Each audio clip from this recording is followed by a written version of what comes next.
to show your appreciation for the educators of Woburn during this Appreciation Week? Talk to us. Give our membership the gift of feeling heard and seen. Ask us what we need and also what we don't need.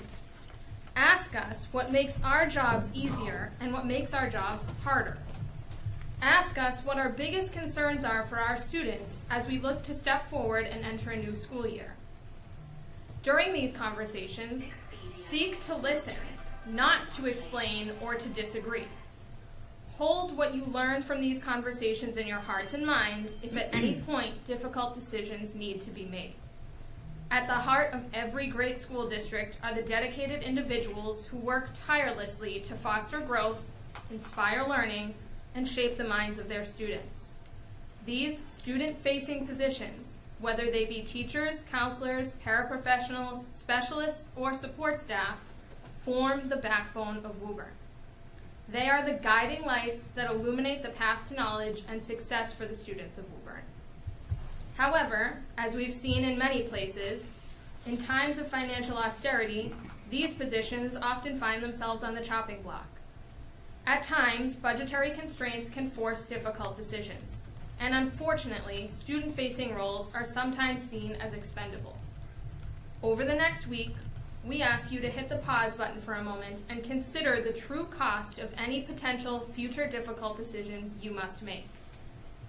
Keep in mind the educators you talk to this week and what they say to you, so you can remember when important budget conversations are happening, we are not merely seeking to reduce numbers on a balance sheet. Please try to preserve student-facing positions at all costs. When we cut student-facing positions, we are depriving our students of the support, guidance, and mentorship they desperately need. These dedicated educators are the very foundation upon which Woburn student success is built. As the co-presidents of the WTA, we are here tonight to show our appreciation for the hundreds of educators that we represent by helping to raise their voices up. We would be more than happy to connect you with the members to talk to or create spaces where you could talk with small groups of members this week. Please consider taking us up on this opportunity. Thank you. Thank you very much. And if you wouldn't mind, I can take it in the absence of. Oh yeah, actually, if you could give Ms. Young. Thank you very much. Ms. Young, we are back on. Oh, thanks. Done. Shot. Are there any other members of the public who wish to join us? Could we just remind everyone to silence their phones, just so we don't interrupt? Yes, please. If everyone could just have a reminder to silence your phones. Thank you very much. I am Rachel Kuberry. I live on Blake Street. Before I start my real public comment on the public comment, thank you, WTA, for speaking tonight. I'm here to speak on two items on the agenda for this evening. That includes the dress code policy update, and the second is the budget. So regarding the dress code policy, I've read the draft documentation that was attached to a previous subcommittee agenda. Provided that that's the draft you'll be discussing tonight, I wholly support the updated policy as it reflects a focus on health, safety, and cleanliness, uses gender-neutral language, and provides clear examples and non-examples. Additionally, the proposed policy is in line with the state law, which basically says the school officials can't abridge the rights of students for personal dress and appearance except when it violates standards of health, safety, and cleanliness. So it is worth a sidebar for a moment just to say that I'm confused about the school committee's policy on dress code that I find on the MASC website and the dress codes that are in the printed student handbooks, because those things are different. Our official policy is in line with the law that I summarized a moment ago, but the dress codes in our student handbooks are far more restricted and gender biased. Right. So as I'm sure it's been discussed at the committee regarding dress codes such as the ones currently in our student handbooks have been found to disproportionately affect girls and students of color. These are outdated and gender biased. As such, I hope when the new school committee policy is adopted, it will trickle down to the student handbooks. I don't understand why our student handbooks currently have dress codes that are more restricted and gender biased than that which has already been approved by the school committee in the formal policy. I commend the committee's efforts to update the dress code policy, and I'm interested to hear your discussions tonight. Next, I want to share my support for the budget draft that was shared at the previous meeting. I'm specifically appreciative of the changes that were made this year to share more information with the public and boost up documentation in the budget book that you had printed for us. This helps me understand what the budget's asking for, explains the significant increase in detail and justifies these requests, and adds transparency for all of our taxpayers. I look forward to your discussion on the budget tonight as well, and I appreciate your efforts to ask the city for a budget that our students truly need. Thank you. Thank you. Is there any other member of the public who wishes to address Rachel. the committee? I can take it. 15. I want to recognize the Honorable Mayor of Woburn, Mr. Michael Kincannon. Thank you for joining us, Mr. Mayor. Thank you for allowing me to speak. I'll try to be brief. Thank you to the those who spoke before me regarding the budget. I just kind of wanted to touch base briefly on the process of the budget for those at home, those in the audience, and just to get it out there in public where we stand. The budget is still a work in progress. The city budget, which everybody probably recognizes, comprises many, many departments, one of which is the school department. Biggest cost center in the city, we all know that. And we have tried to do things a little bit differently this year in how we have created and gotten to this point, created a budget and gotten to the point where we're waiting for our school committee to make a vote for a public hearing. Not sure if the public is aware, but we have been meeting collaboratively with the school department and the chairman, the school committee, city council president, pretty much every Wednesday since January. The idea this year, the goal was to try to build the budget up and not have a situation where we created a budget, maybe others have described in the past as a wish list, and then cut, slash, reduce. Because that's not what ends up happening. Last year, there was a lot of discussion about cuts to the budget. The reality was that the budget went up last year. It has gone up every year, and it's likely to go up this year. But sometimes the way it's presented, it appears that because everything on the initial draft list doesn't make it through, that it's somehow a cut. And I think we should be really careful and transparent about the language we use to describe the budget. That's why we did it a little differently this year. That's why we brought everybody into my office every Wednesday afternoon for what seemed like hours upon hours, so that we could do it together, all on the same page, understand what we were doing, and try to get to a point where we could all agree.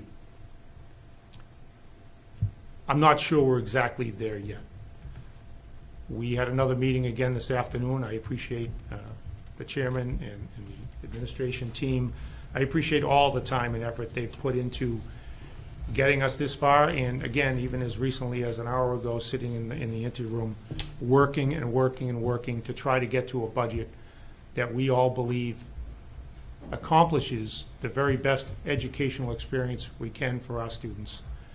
Also mindful of the impact to the taxpayers of Woburn. That is our job. And what we're talking about thus far with the school department proposed budget represents a dramatic increase in taxes to the residents of Woburn. So what we need to figure out is the balance between the very best education we can provide, but balanced against the dramatic impact of an increase in taxes to the residents and the taxpayers of Woburn in one fiscal year. So I do appreciate all of the efforts that have been put forth. I know to Courtney and Maureen and Alex, Matt and Andrew, I know you've been working probably harder this year than ever to try to get this budget where it needs to be. So I do appreciate that. But this is one piece of the overall budget. We continue to have discussions at City Hall with each of the department heads to develop their budgets. Because as important as education is in this city, there are other needs as well that we have to balance. So we are in the process of finalizing the discussions with the other city department heads. And then we package together those requests with the request from the school committee, and we have to make some very tough decisions about how best to prioritize the spending and to make sure that we're not putting too much of a burden on the taxpayers of the city of Woburn. So I really wanted to come tonight and simply say thank you for your efforts thus far. I know what you're trying to do. I look forward to working with you beyond tonight, through the next week, through the public hearing, and through the rest of the budget process, which we all know includes a critical piece, the role of the city council. At the end of the day, I believe we will produce a budget for the city and a budget for the school department that advances our city and advances the experience of our students, but is also respectful of that burden. I appreciate everything you've done. I appreciate the time tonight. And the update is simply that this is still a work in progress, and we're going to have to keep working through this up until probably June, the end of June. So thank you. I don't know if you have any questions for me, but I just wanted to at least come tonight and say thank you. Thank you, I appreciate it, Mr. Thank you. Is there anyone else who would like to address the committee for public comment? Seeing none, I'm going to close public comment. The next item on our agenda is the City Council liaison to the school committee, Mr. Viola. And I also I want to acknowledge Mr. Viola's presence. Thank you for joining us. I also want to acknowledge City Council President Jeff Dillon, who's in the audience tonight, and of course Mayor Kincannon, as well as Ms. Nickerson and Ms. O'Connell, the co-presidents of the WTA. Thank you, Mr. Chair, members of the school committee, administration, and to the teachers, thank you for everything you do every day. It is National Teacher Appreciation Week, and we do appreciate everything that you do. With that said, the City Council would like to invite the school committee next Tuesday, May 14th at 6 p.m. to the Finance Committee. We're going to have a Committee of the Whole meeting to discuss some portions of the budget. Thank you, Thank Mr. Viola. I appreciate it. And I can already see Mrs. Chisholm checking her phone. I know we do have a previously scheduled school committee meeting that night. And I believe later on in the agenda, we will have some discussion about timelines on upcoming school committee meetings, and we can address that meeting then. I will just point out to the committee, we are going to be holding our public hearing on the 13th. We will be having a number of meetings and in that area, and added a substitute meeting for this meeting as well. So we will sort of talk about that meeting as we go forward tonight. And as I acknowledge Mr. Viola, Mr. Dillon, and Mayor Kincannon, I just want to echo the mayor's statements. I appreciate the collaborative nature of our meetings. They have been long, and they have been I don't know that I want to say heated, but certainly passionate. And I hope that we have been able to communicate the very real needs that the school department budget has. That this is not a wish list. That these are not wants or nice to haves. These are things that our students need. And I appreciate the willingness of the mayor to hear us out, to ask tough questions, certainly, to poke and prod at our budget. But ultimately, I hope that we've been able to communicate how important every line item in our budget is to the students, to the staff, to the teachers for whom we are celebrating Teacher Appreciation Week this week as we go forward. So thank you, Mr. Mayor, and thank you, Mr. Dillon and Mr. Viola, for all of your efforts in those. I do not see our student representatives of the school committee tonight, so we will move on to reports and presentations of superintendent and staff. Dr. Crowley. Sure. So we have the great fortune of having both the science and math team from Woburn Memorial High School here tonight. I have a presentation. I don't know if you're separate or together. It's math team and science team are both together. Come on up. I suppose I will technically need a motion to take the agenda out of order and hear the science and math teams together. So moved. Do I have a second on that? Second. All in favor? Aye. All right. My anniversary, don't forget. So thank you for coming. If you would just start by introducing yourself and saying what grade you're in, and then I know you have a presentation from which you're going to talk to, but any information you want to share would be most appreciated. Of course. This is good? Absolutely. Thank you. First of all, I'd like to apologize for my lack of formality because I just came from a tennis game, but get that out. We have to do it. You don't. My name is Shimon Ajwalia. I am a senior, soon to be graduating, and a co-captain of both science team and math team. Okay. My name is Anik Patel. I'm a junior, and I am future captain of the math team. So today we would like to speak to you about the STEM clubs. That we as a like an overview of the year. So first, we just want to describe the process of Math Team. It's a competition-based club for the league that we have, the MML, which is the Massachusetts Mathematics League. We have a bunch of topics that we have per meet. There's 6 rounds. And this is an example that we have right here. For example, it can range from all sorts of topics from like Algebra 1 all the way up to trigonometry, which is around the pre-calculus. So it's made for students of all levels, and students will go into a meet, and they will have 10 minutes and 3 questions to solve in the 10 minutes, and then they gain points for the school. And it's individual based, so you will score points, and it will contribute towards the team, but you will not be working with anybody else. Although it might be very intimidating. There are main roster and alternates. We have 10 main roster per meet, and they count towards our score. And if you do not wish to count for the school, you can compete as an alternate, which doesn't count for a score, and you can just see how you perform. And we give you your score back, and we tell you how you did and what you can improve on. Anything else you wanna? Yeah, so in that sense, it's very inclusive to anyone. So if it's your first time and you don't know how it'll go, you can just play as an alternate and just to see if you like the league or if you want to continue.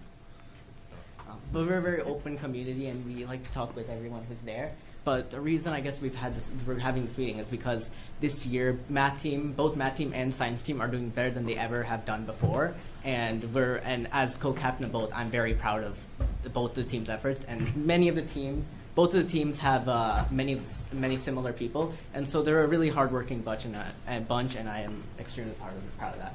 Can you move to the next slide? These are the results of this year's. So this year we beat many records.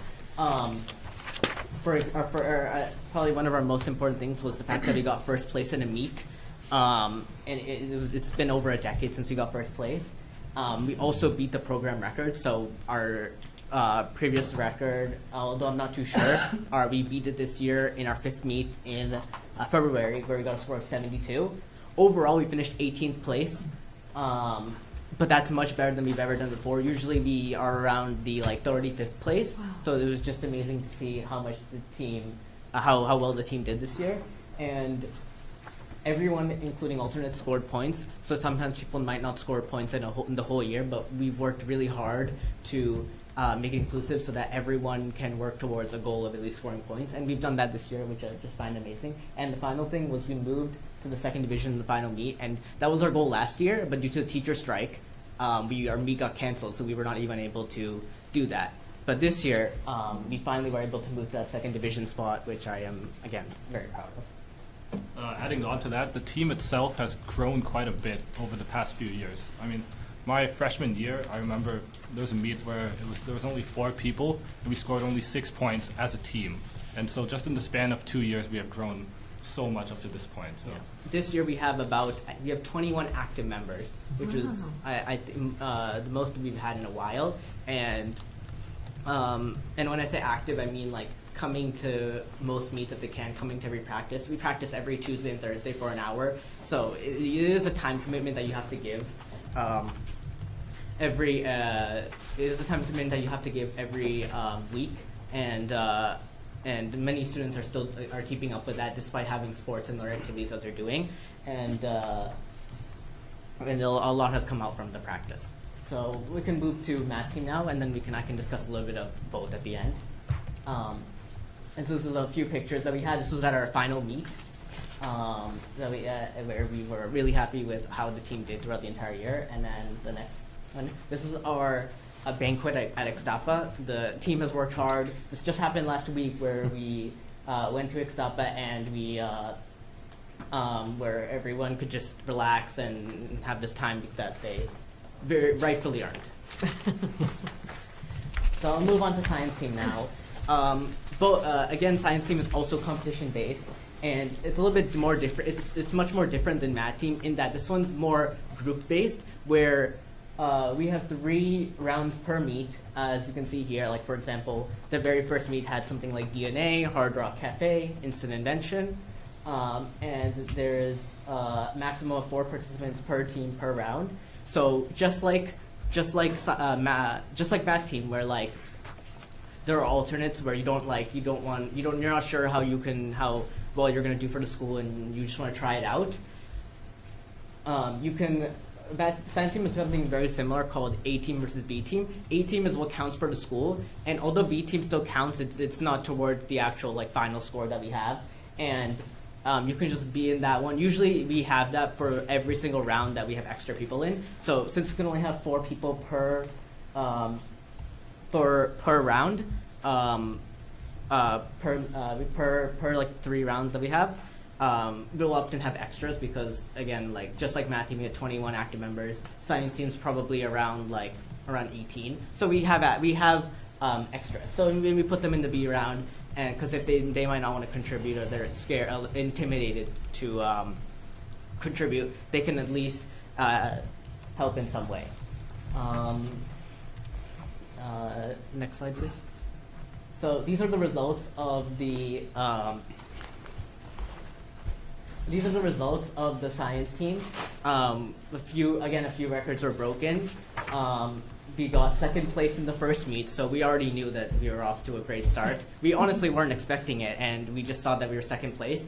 And after the 2nd meet, we got 3rd place in the 2nd meet, and after that we were 1st place. So I was very thrilled about that, because in years past, because I have been doing science team since sophomore year, in years past we would normally get around 7th place in meets, around 8th place. So seeing this year where we were consistently scoring top 3, it was just amazing to see. In the individual rounds, we've had a few 1st place finishes. For example, Hard Rock Cafe, the very first meet, a freshman named Tina carried us through that round. Without her, there was no way that we were getting 1st place. But it just goes to show that she was not intimidated by this. She chose to do the A team, and she led us to that victory. And then we also got 3rd place in DNA, chocolate, and moon events, 3 different events. And our final placement throughout the entire year was 4th place with our lowest score removed. And as a result of this, the North Shore Science League has given us this trophy to commemorate our accomplishment. And so this belongs to the school. But it is still amazing to see what the team had done, as opposed to our math team's 17th place finish. In science team, we actually got a trophy for our efforts. So as co-captain in both, I tried to get as many partnerships going with both, and they're different advisors for the 2 different teams. So actually, let me go to the next slide. We have a few photos. This is our very final meet that we took a picture with our new trophy. Our captains, Mrs. Joseph and Mr. Ox, were present, and Mr. Hayes, who was not there because he was sick. But this was our great team, and not everyone was able to make it to this meet because this was not a make it or break it meet, since our score was already done. We'd already gotten our trophy. We were just there for fun and to celebrate all that we've done. Next picture. As co-captain of both, I wanted to have different partnerships going, along with a new club called Cody Club. Unfortunately, there's not a representative here with us today to speak about that. But I tried to get as many partnerships going. So what we did is, during the holiday STEM party, we tried to combine all 3 clubs together, and we decided to form one big party that we had in the WMHS school senior CAF. We had a bunch of food, and we had given a gift to the coaches, and we had even given speeches about our progress so far. And honestly, it was just amazing to see because it was probably like 30 to 35 students there who were just, you know, part of all 3 clubs, and it's just amazing to see how much that it brings people together. But I want to have partnerships like this going and hope that this is an ongoing, that we do this in the coming years, that we have like partnerships where we can have all 3 STEM clubs together. Can you speak about community? Yeah. So one thing we started last year is, I'm not sure if you guys are familiar with the platform of Discord, but it's basically like a giant group chat with members in it that we can all communicate with. So we have one for science team, we have one for math team, there's one for coding club, and basically it's just a way for us to connect with each other and extend we plan events from there, and it extends past just science and math. You know, we talk about school, we talk about sports and everything. So it's just a really good thing that we've done. So it really builds a sense of community for us. What Mr. Prinzick said in our Ixtapa, Mr. Prinzick, the coach of math team, along with Mr. Laquadera, what Mr. Prinzick had said in his speech at Ixtapa at our final get together, he had said that it's great that you all are like bonding together. That you guys are just talking naturally Outside of math. That's outside of math team. And I'm really proud of the community because it's just so many amazing people. You find real friends there, where like you can ask upperclassmen for things they've already taken. You know what they already know what to do. It's honestly just amazing.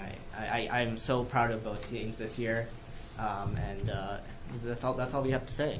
I'm extremely proud of the progress that we made. The fact that we got 17th. And in the final for math team, and at the end we had 4th place in science team with a trophy, with breaking numerous records in both. It's just amazing. And just the pure enthusiasm of like just the curiosity and willingness to learn more. I've not seen that in the past few years, and I'm so happy to see more people are willing to learn more math, and it just opens doors for them, right? Like the fire has been ignited, if you will. So. And hopefully it keeps burning. Yes. Thank you. Well, thank you both. Do you mind hanging out? And the school committee might ask you a couple questions. Is that all right? All right, Thank you. Mrs. Chisholm, and then we'll go over to Ms. Crowley. Well, I think that your enthusiasm is great, and so I'm sure that you lead by example, and that's awesome. How many students will be graduating this year?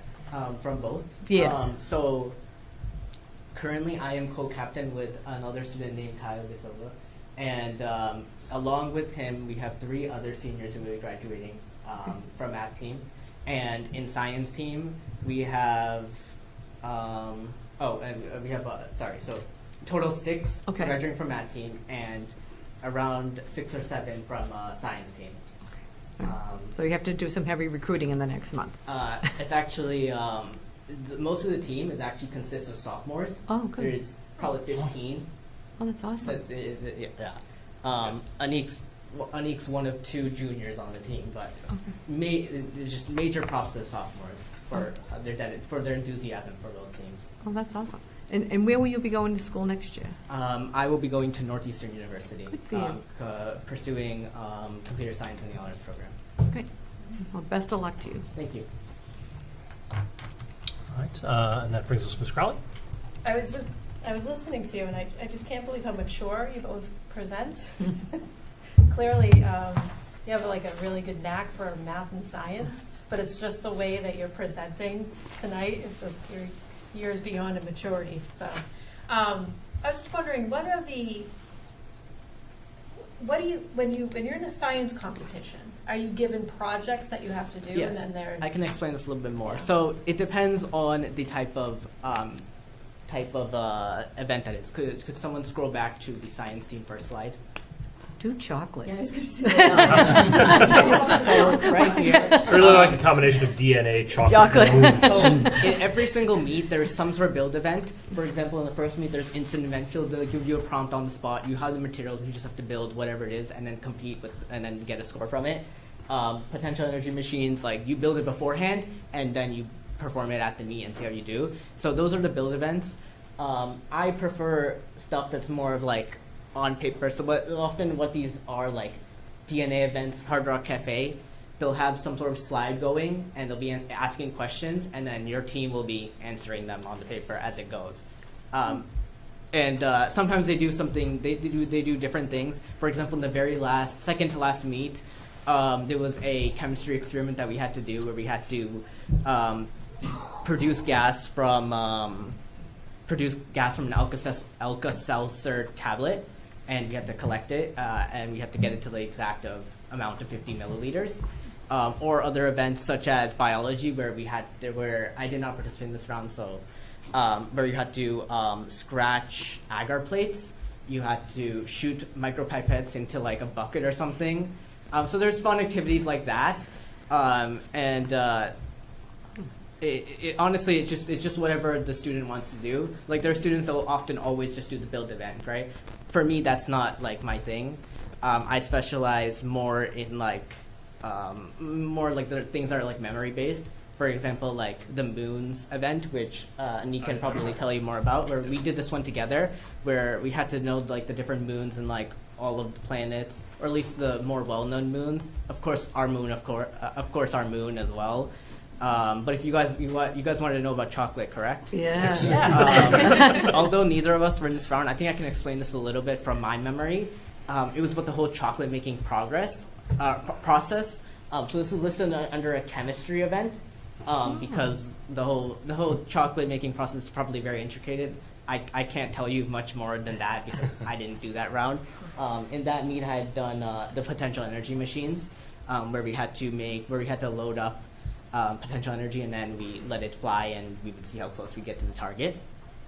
So there's that. If you want to know any more about math team or science team events, then I can tell you. So even just building off of this science team, when we make inventions, right? We had a similar experience in math team with one certain round called we called it the factors round, where basically the problem was asking about the number of unique ways you can sum to a number.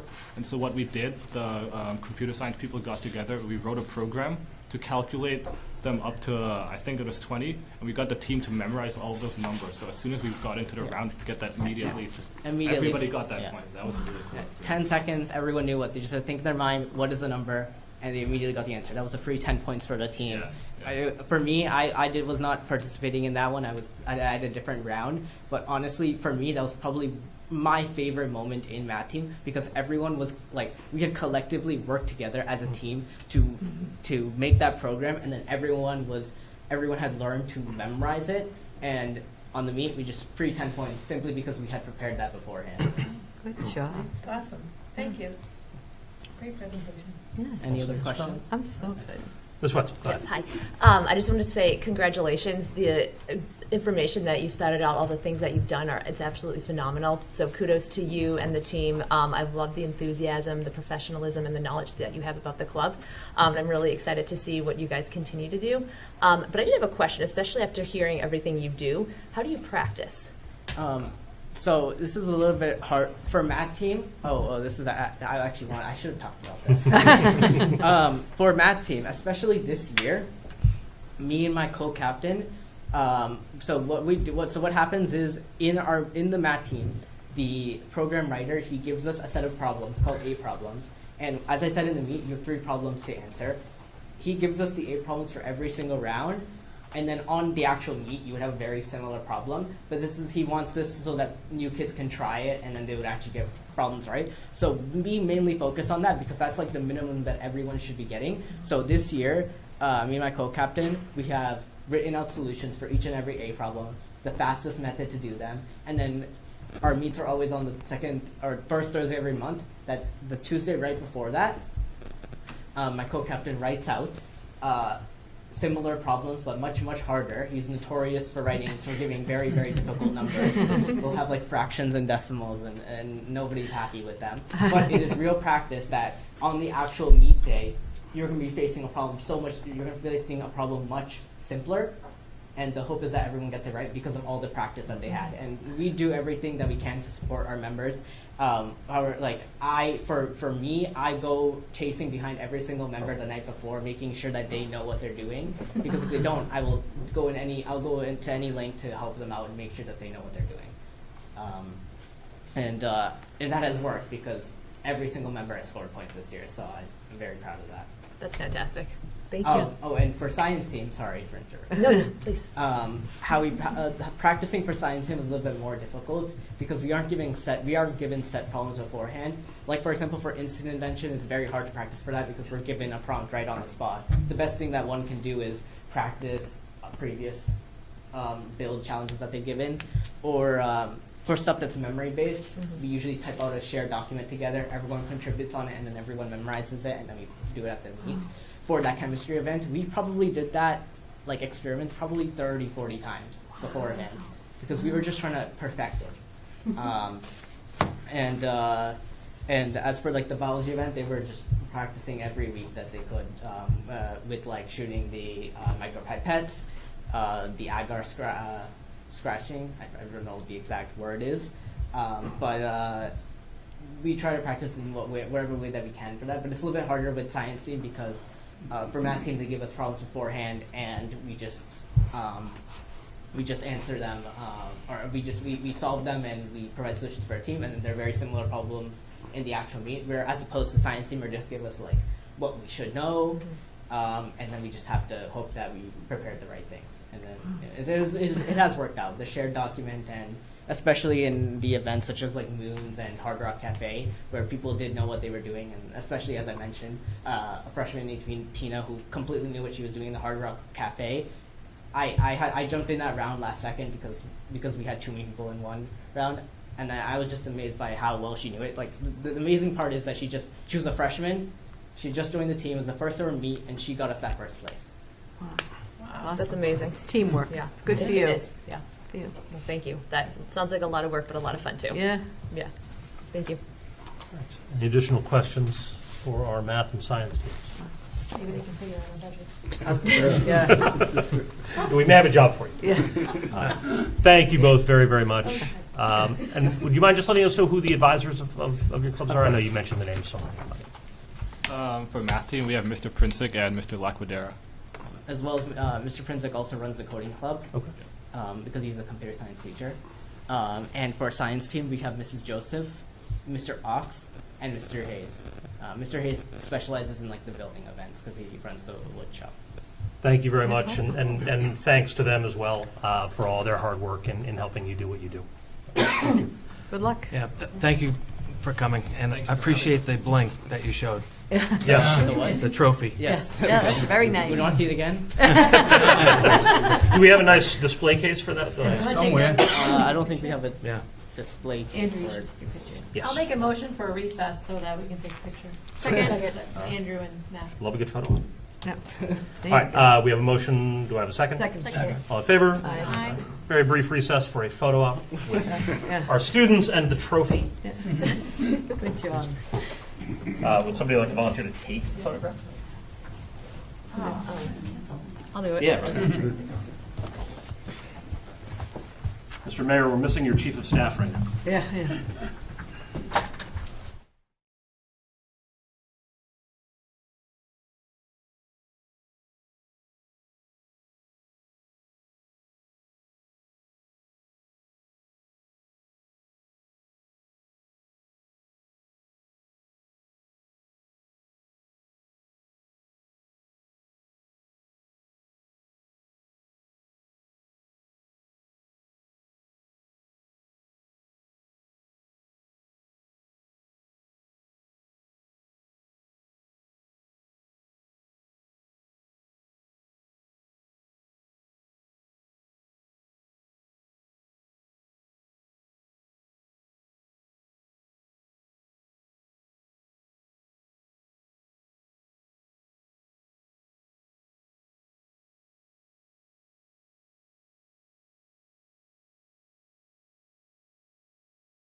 everyone. Good evening. Can you just give us your names and grades? That would be great. All of you know me, but for anyone watching at home or in the audience over there, my name is Amy Cardoso, and I am an English teacher at Woburn Memorial High School, where, especially after our last presentation, sometimes it's hard to tell which of us already have master's degrees and which of us are still the students in high school, because that was absolutely tremendous. Yeah. Great job, guys. But besides being a teacher, I am the proud advisor of the WMHS Embrace Club, and I have two of my rock stars here with me tonight. So they're going to introduce themselves, they're going to read our mission statement, and they're going to tell you what we've worked on this year as a club.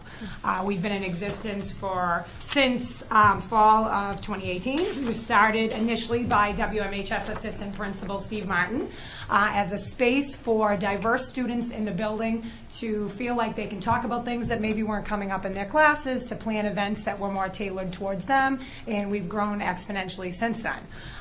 We are welcoming and accepting of everybody. You can join at the last meeting of the year. You can join other clubs as well. We sometimes have lower numbers in our meetings, especially this year. Many of our students are also members of the BSU and Unity in Action, and they play sports and everything. So our numbers have been a little lower this year, so we're hoping to recruit really hard next year as well. But I'm really proud of the work that the club has done, despite our numbers being a little bit lower this year. So I'm going to hand it over to these wonderful young ladies now who are going to tell you more.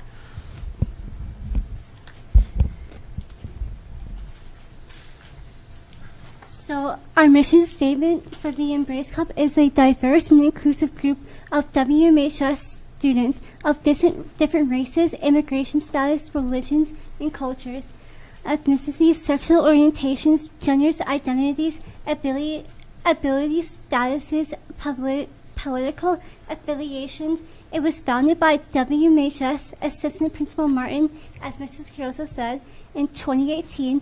It is a safe place for challenging discussions and topics that affect the lives of diverse students and the people they care about.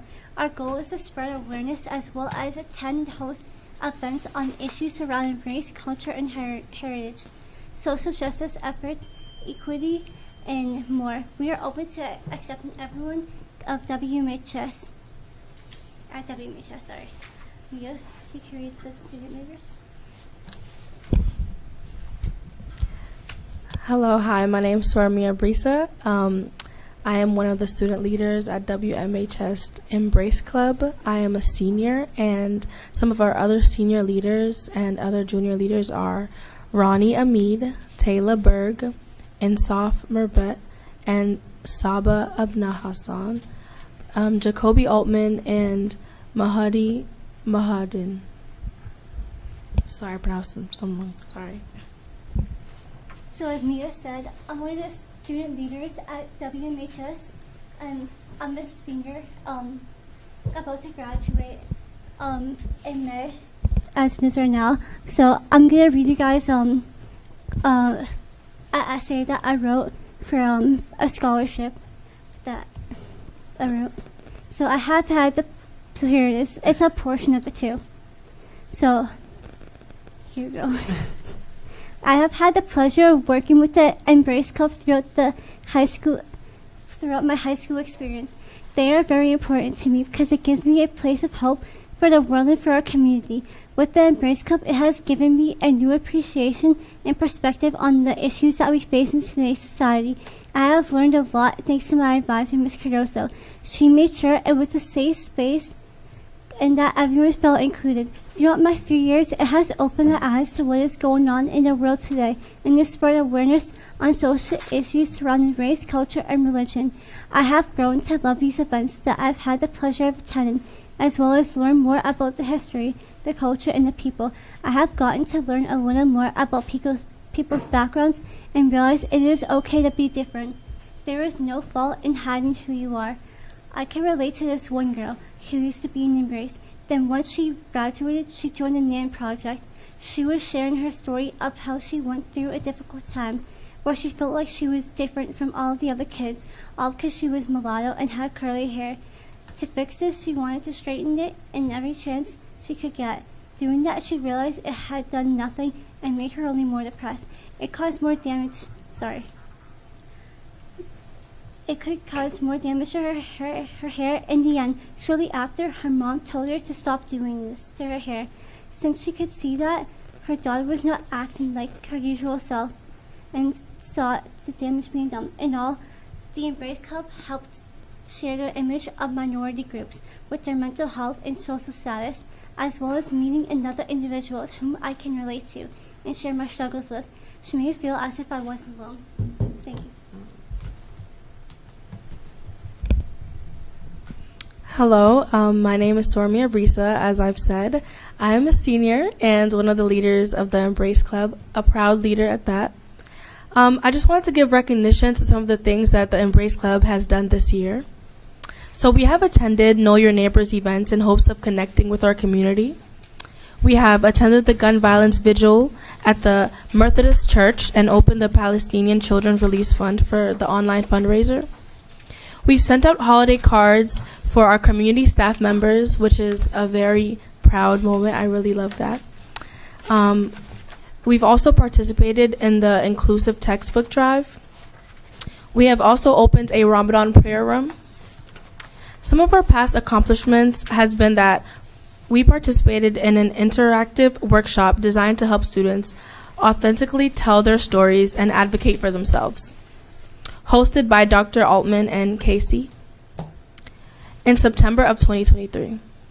We have told life stories and read original poetry at the fourth Know Your Neighbor event in Woburn in October of 2023. I was one of the students who also read a poem. All of these things are a small contribution to our community from the Embrace Club. And one of our major goals is to keep being active in our community. As I'm a part of the Embrace Club in our community, I can truly say that the Embrace Club has made a lot of changes within this community. We've gotten a lot of recognition from our peers. I've even had individuals come up to me asking about the club and stating how much they appreciate all the work we've been doing. It's truly a blessing to have the Embrace Club as a student and as a member of the Woburn community. Thank you. Yeah, we would like to share some accomplishments over the years too. The other document, I think you might have it in front of you. Yep. It's many pages long. Yeah. Yes. But if you look at the final 2 pages, so pages 6 and 7 are this school year. So this is just a running document that the club has kept the last 5 school years of everything we've done in chronological order. But page 6 and 7, where it starts September 2023. So that entire page, as well as onto the back, is everything that these wonderful students have accomplished this school year. So Soramia mentioned some of them in her speech, and Taylor now is going to let you know about a few others. So we participated in the interactive workshop, as Ms. Soramia mentioned. We participated in the workshop designed to help students authentically tell their stories and advocate for themselves by Dr. Altman. That was a really great one that I really liked. We also tabled and recruited new members at the WMHS activities in October 2023. We also had attended and asked questions of local elected officials at SJBC's Candid Conversations in October 2023 also. Another one is we supported anonymous WMHS families with a Thanksgiving basket in November. We volunteered and spoke at Woburn's 10th annual Vigil of Hope and Remembrance for victims and survivors of gun violence in December of 2023. Another is we conducted an anonymous school-wide survey and used results to present WMHS staff with a flyer dedicated to the awesomeness inside holidays cards in December 2023.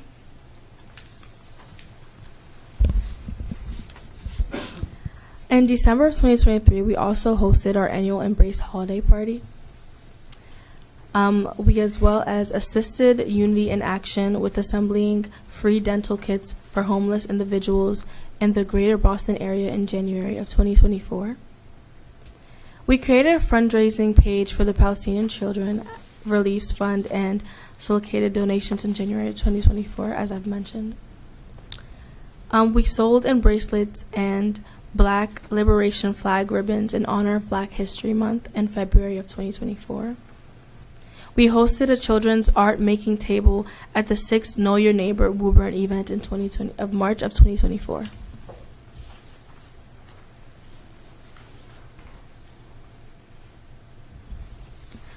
We've also had many accomplishments in September of 2019. We tabled at WMHS Future Tanner Night in March of 2024. We attended the Denim Day proclamation reading at City Hall in April of 2024 as well. We held a successful inclusive textbook drive via Amazon wish list to start a little library at WMHS of April of 2024. If it's okay, I would like to talk about the textbook real quick, because as myself, I started that with Mrs. Cardoso and another, my advisor, Active Minds. The reason why I started the textbook drive is to educate staff members so they can help future leaders and help them understand better of what students of different ethnicities,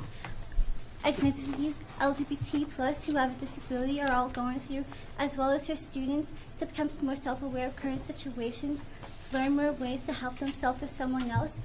And Ms. Cardoso was so kindly to help me with the idea to start an Amazon wish list. My list.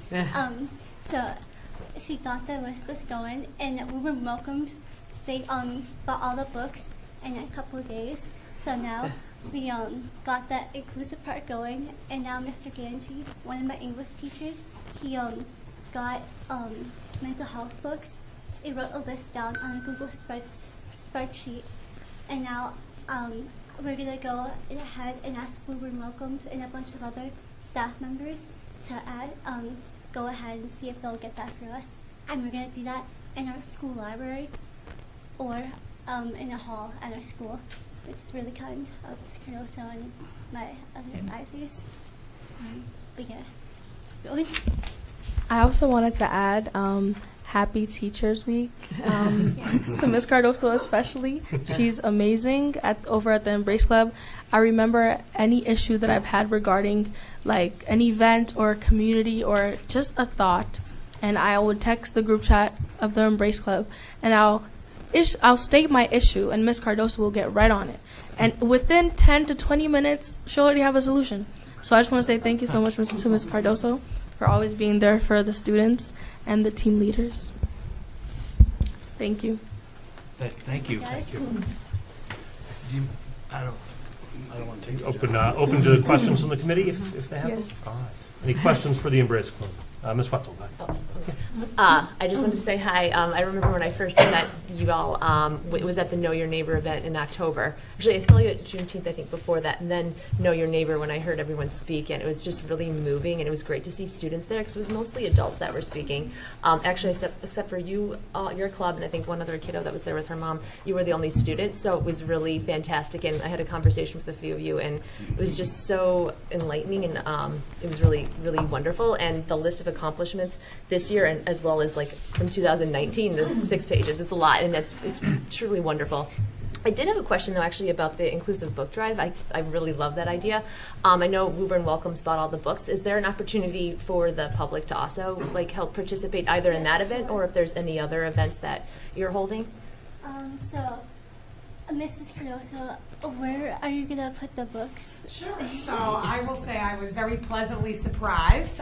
This was totally Taylor's idea. She came to me a couple weeks ago with this idea. We do realize that buying books isn't easy or cheap, and it is budget season again. So instead of asking for the Harlow Library at the high school to buy these 20 or 30 texts that the kids were interested in, I said, well, why don't we get them ourselves some way? So we came up with the idea of an Amazon wish list. I had never made one in my life, so that was fun.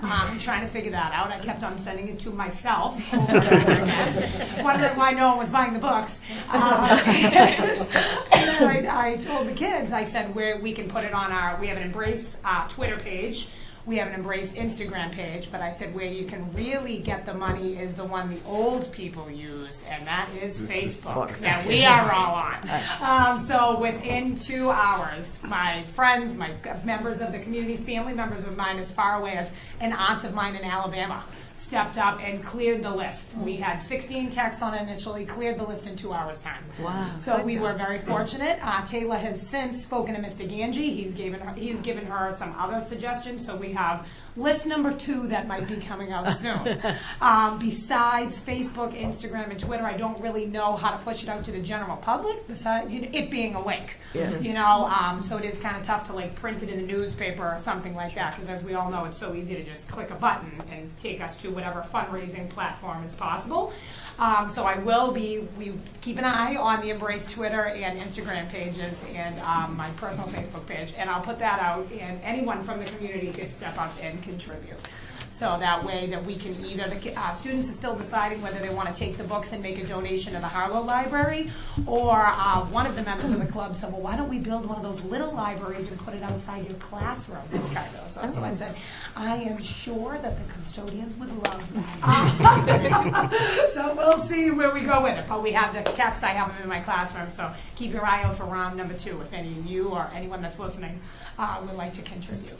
So we also have a few upcoming events before the end of the year, because we never stop in the Embrace Club. So second annual WMHS Multicultural Night is coming up on Thursday, May 16th. We'll have a table there. We'll be doing multicultural trivia. We have another Know Your Neighbor Woburn event coming up at the end of May. This one was geared towards immigrants and immigrant families here in Woburn that are going to share their story about why they chose the 01801. So we have 2 students in the Embrace Club who are going to talk about why their parents decided to come to Woburn. We have been participating the last couple of years in the annual Wear Orange Day, the anti-gun violence proclamation. So we will walk down from the high school to Woburn Common and listen to Mayor Concannon and our state representatives speak about the importance of strict firearm safety laws in our Commonwealth. We'll be there for that in June. That'll be on Friday, June 7th at 10 a.m. And Dr. Altman has so graciously volunteered to come in and present a meeting. We're going to have a joint meeting in the beginning of June with the BSU, Unity in Action, the STEP team, and Embrace. He's going to pitch to all 4 of the clubs an opportunity for any of our students, especially our more diverse students, that are interested in going into the medical field after high school. He has a wonderful internship program through Tufts and BU and BC that he wants to pitch to our students in Woburn to see if anyone's interested in that. So we have at least 4 more events. And I just got confirmation today that Juneteenth 2024 is going to run again this year. So I'm sure we'll be asked to participate in that in some way. We've been doing that since the beginning. So the Embrace Club has spoken, read poetry, saw me as a wonderful poet, spoken and tabled and participated in some way at that event in the past 3 years since it has existed here in Woburn. So I'm sure we'll be doing that again in mid to late June. So we're not done. An eye on the Embrace Club. We've still got a bunch of stuff before the end of the school year. I think we had a couple of additional questions. Carly, did you go? Yeah, I would just really wanted to say thank you for all the work that you're doing in the Embrace Club, because kids are having a really tough time. The kids are going through a lot of things, and just knowing that this club exists, that they can just go and be welcome, is just so great for the school community and, quite frankly, the community at large. And Taylor, congratulations on the book initiative. Thank you. I love how you just took leadership and you just went after it and got it done. Yeah. And if I was judging that essay you wrote, that was excellent. I really appreciate you sharing that. Thank you. So thank you for coming tonight, and you did a great job. Yes. Thank you. Welcome. Any additional questions? Mr. Moran. Thank you, Mr. Chairman. If I could, you also have here future goals. Number 5, secure funding to provide flexibility to attend, host experience, peaceful demonstrations, film viewing, speaking program, museum exhibit, and more.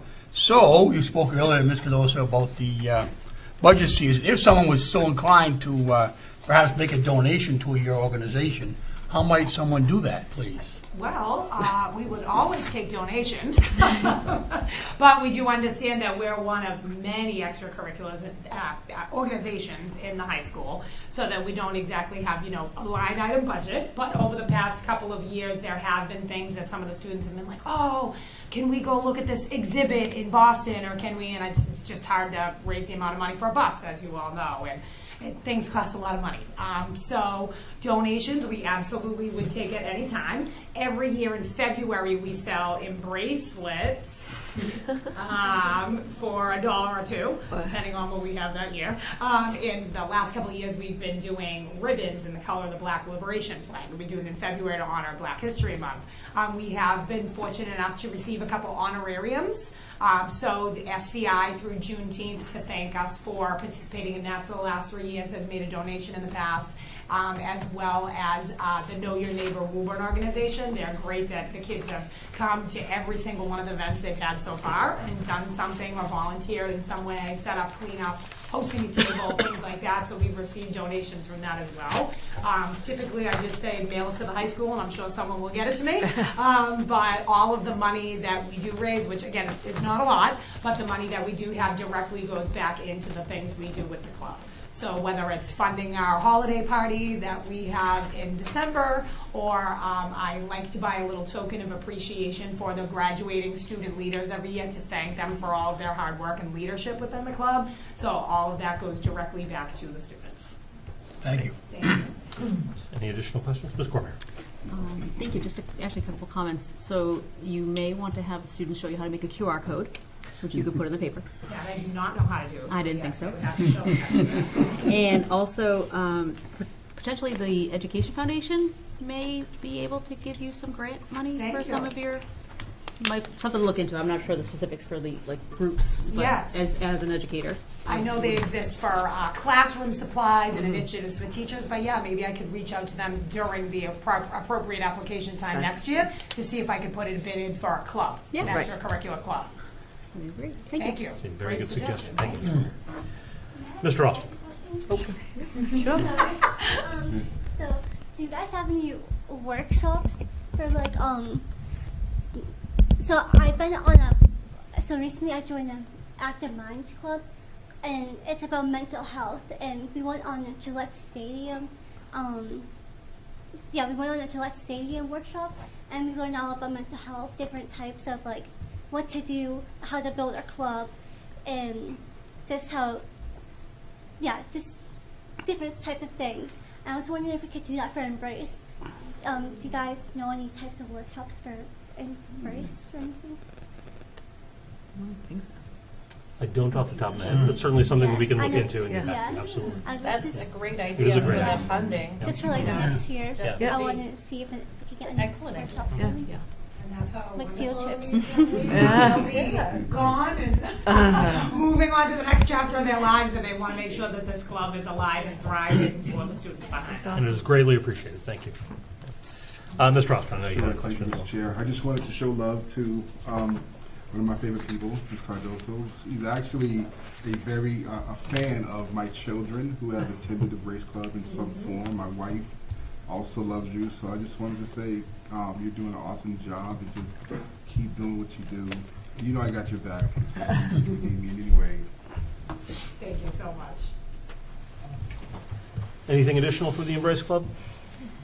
Thank you so much for coming in. We always appreciate hearing from the Embrace Club. Thank you for having us. Yeah. Thank you, Good Ms. job. Cardoso, for Good your luck, work ladies. as well. Thank you very much. All right. And that brings us, I lost my agenda here. There we go. And that brings us to our student dress code policy JICA, for discussion only at this time. Ms. Cormier, I don't know if Dr. Pelley, you wanted to say anything regarding this before we dive in. No, I have a go through Ms. Cormier. So this was brought to the policy subcommittee in February through our lawyer, Michael Joyce, to first adoption, updating our current policy, which is very basic and kind of the standard to MASC language, sample language. So with some conversation through the policy subcommittee, including with Principal Rassanen and Principal Qualey, we adjusted, we added some things, removed some things, and so what we present tonight is our final, what we've put forward for a vote. Would you be able to just briefly would like- summarize the changes? if Yes, possible? Just so- for the audience to hear as well. Right. So it specifically lists musts and must-nots, I guess. So the basic principle is certain body parts must be covered for all students. They must wear a shirt, bottom, shoes, fabric covering, and may wear protective hairstyles, as is the Crown Act law covers, and cannot wear things like violent language or images, hate speech, things that obscure the face, drugs and alcohol-related things like that. And of course, the shoes with wheels in the heel are still outlawed. And we just, there were some comments on it that basically, this intends to foster inclusive, safe, and supportive learning environment for all. Thank you very much. Any questions for Ms. Cormier of Policy Subcommittee? Ms. Chisholm? On the only thing I have with the school district, I think is responsible for setting the thing, because I think if we do it to individual schools, so if one principal decides that kids can wear something and another principal not, we're going to have difference between our elementaries, between our middle schools. So I think it should be just that school districts are responsible for singing, and not individual schools. Okay. And then I would also like to add, cannot wear slippers and PJs. Because slippers, I've seen the kids walking around with those, and especially at the high school level, we have marble stairs up there, and if a kid steps on those, we're going to own that kid as he comes downstairs. I just don't think it's appropriate for kids to come to school in slippers, unless they have to medically do so. Okay. I'm just going to take those in two parts. Have Ms. Cormier respond to the first part. So for the first part, I know the handbooks have historically been slightly different. I know, for instance, the elementary schools don't like to allow sandals, flip-flops on little feet that are not able to, right. But then as they get older at the high school level, I think they are able to wear those more safely. And again, I don't understand with the marble stairs. So we had actually talked about this some time ago. It was 2021. And it was, we reviewed the high school from the handbook, and I believe that the principals at the elementary school were going to review theirs, and the middle schools, I believe, were actually looking to, they were looking to adopt the high school language at that time. So, I mean, that may be something that we can have administration push forward to the secondary schools to see if they want to collaborate to put together language for that. And it occurs to me that this came up in public comment as well, and I wonder if maybe administration wants to comment on the handbook question when it comes to the dress code policy. Yeah, so at the high school, the handbook gets reviewed annually, and the middle schools, this year, the intent is to have one middle school handbook. There's been some deviation on that in the past, not significant, but enough to really want us to ensure that there is one middle school handbook, one elementary school handbook, and then, of course, the high school handbook. So they would all be reviewed and agreed upon by the principals and then vetted by council. That's fine.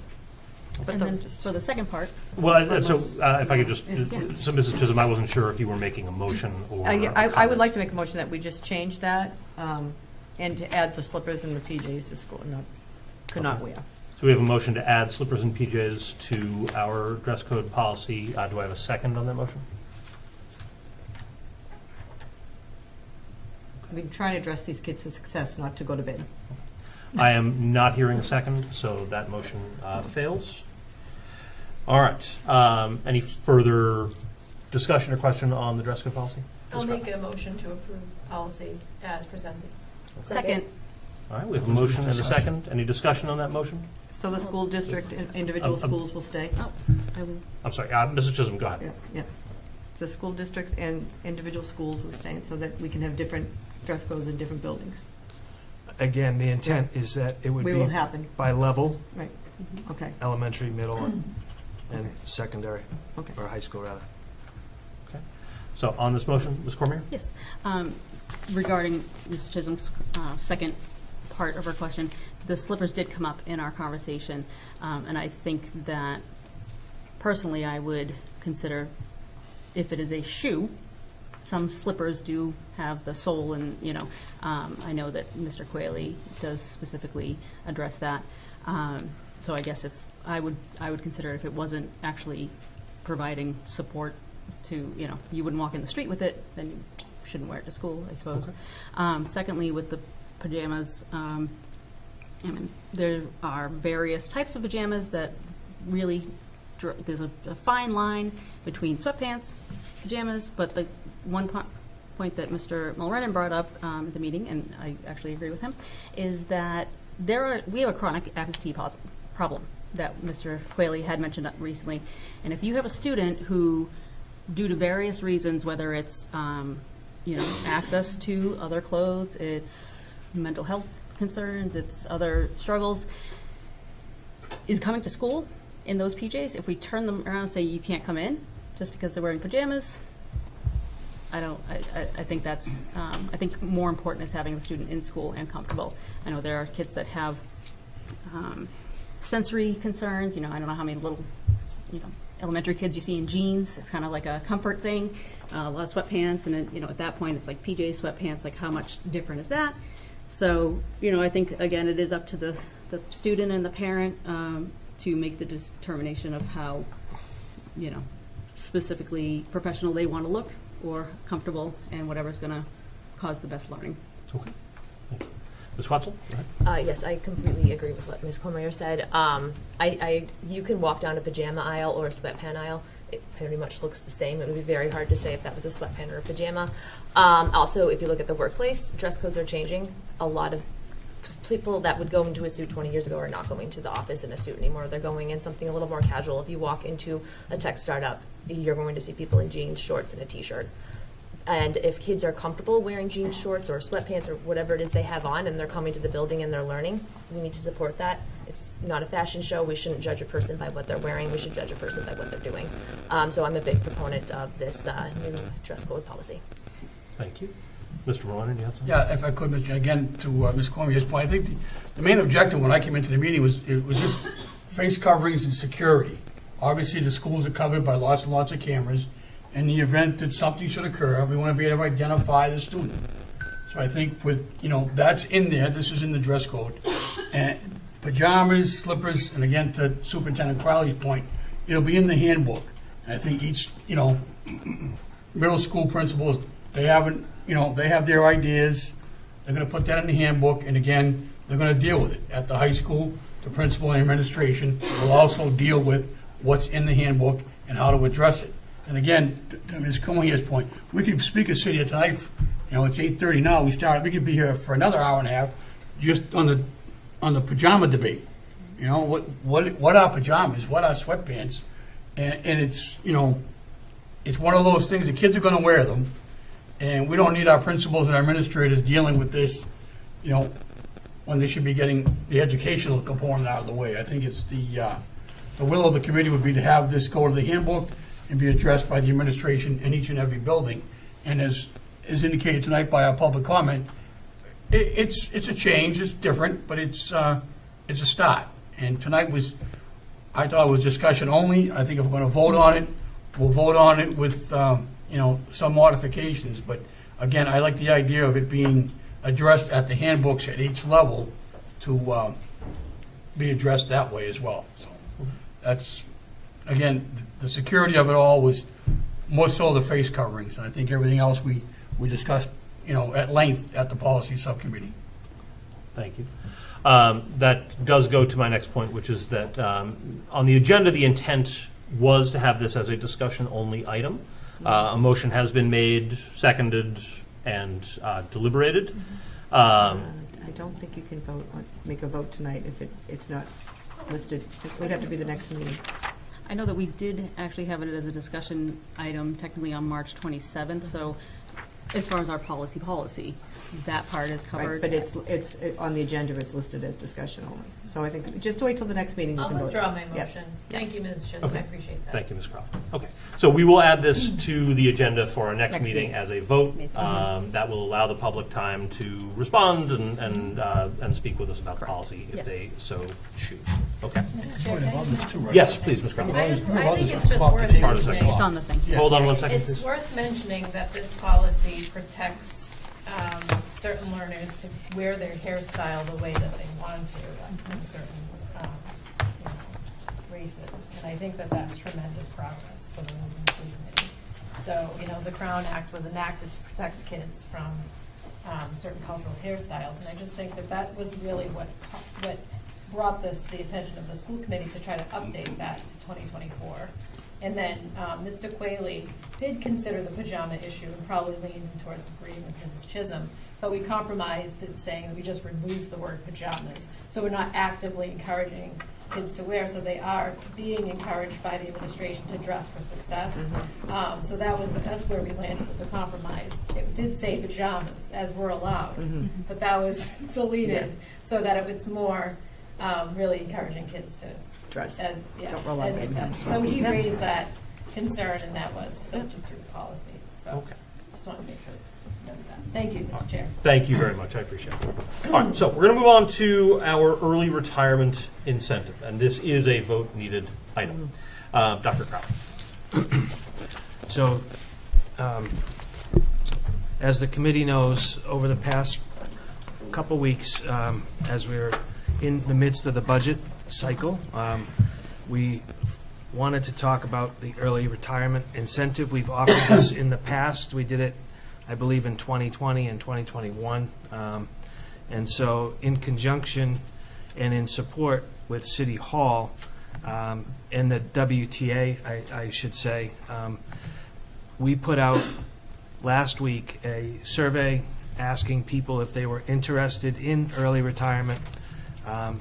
The criteria that was presented was 20 years of service in the Woburn Public Schools or 55 years of age and 5 years in the Woburn Public Schools. We sent that out Monday, I believe, and closed it on Friday. We had, I believe, 32 staff, not just teachers, so all staff, 32 current staff express interest in this early retirement incentive, and at this point, I wanted to bring it to the committee to see if there was an interest in pursuing this and making it a more formal relationship, because I think it would require action between the school committee and the WTA and the SEIU units because it would, we have a CBA that outlines early retirement incentives, so this would change the construct of that. And so that was where we left it. We did use the 20% was the number, the percentage that was used on that survey to assess interest. And before we deliberate on this, I should note this was done in collaboration with City Hall. The mayor has, I would say, voiced a willingness to investigate using city funds to allow us to offer an early retirement incentive to our staff in an effort to help our budget get to that number that we want it to be. And so, first of all, thank you to Mayor Kincannon for engaging in that discussion with administration. This is also connected to discussions over redistricting, any potential reductions in force that might be necessary through redistricting. The hope is that the early retirement incentive might allow us to backfill those positions so that we are not losing staff or mitigating that to the degree possible, regardless of the direction the committee eventually chooses to go in through redistricting. So we recognize the interconnectedness of these, but also that that an early retirement incentive even on its own, could potentially save the schools and therefore the city some significant money. As you will see, an estimate on early retirement is included in the draft budget that we will be looking at in our next item. So I just wanted to provide that clarification for the committee before we deliberate. So on that, do we have discussion on that item? Mrs. Chisholm. Do we have a breakdown of the staff, like how many actually are teachers, paraprofessionals, administrative assistants, admin, custodians? Yeah. I wrote it down earlier. That's helpful. Yeah. Do you have? Yeah. I can pull it up, but it's too. Yeah. I took really good notes. Yeah. Right now, it's 220 educators, 4 paraprofessionals, 1 custodian, 4 secretaries, 1 CAF worker, 1 business office official, 2 maintenance staff, and 2 nurses. Oh. Okay. All right. So Any further questions, Mrs. Chisholm? Yeah, on the, this is just people that said they were interested, but there's no commitment from them. Yeah, this was Okay. non-binding. Right, Absolutely so we non-binding. really can't have a number for Correct. reductions. Okay, Right. that's great, okay. Okay. Yep, thank you. So I'll make a motion that the school committee authorize the superintendent to offer an early retirement incentive. Okay. Second? Override the collective bargaining agreement. Yeah. Okay. We have motion. Did I hear a second? Yes, second. Okay. Discussion on that motion? Mr. Moran. I just, to the chair, to the administrator, it sounds like the clarity's already out there, the W-2A, I'm in favor of the early retirement incentive across the board. It just, so if a redistricting occurs, teacher A gets redistricted and he or she isn't really happy with that, and they start sitting down and do their finances, are they still eligible, or is there a drop-dead deadline with this? Again, that's the clarity that I'm looking for. I understand you work with the city hall offices as well, Mr. Dizio as well, and we had people put in for it, but now the redistricting comes up, and it's gonna happen where you may or may not be moving to or from. You might say to yourself, you know what, I can go, can I go? And are they gonna miss out on this incentive in that category? If not, if there's no answer tonight, that's fine. I'd just like you to look into it. Again, we're already, revisiting it with the WTA, I hope to, fine tune it all. So I think that should be included in the fine tuning of the agreement. Sure.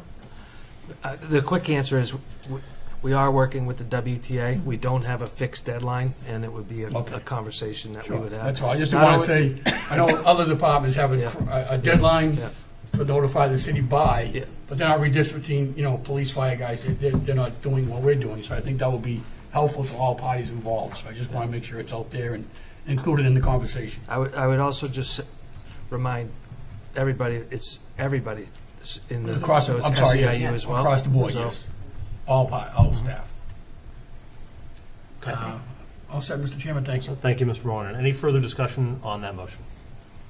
All right. All in favor of the motion, say aye. Aye. Any opposed? All right. So that authorizes the administration to move forward with those discussions. And that brings us to the big ticket item for the evening, our FY25 budget. Dr. Brown. Apologize for delaying you.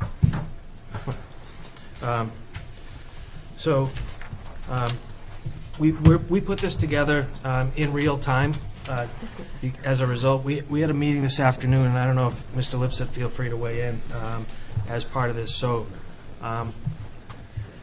as the committee knows, we've had our budget aligned with our strategic plan throughout. And one of the things that came up today that we wanted to honor during this presentation was we passed the budget last July 1st of $78.9 million. One of the things that we've said in the budgeting, since July 1, we've added positions, so our starting point was 1 point something higher than the original 78.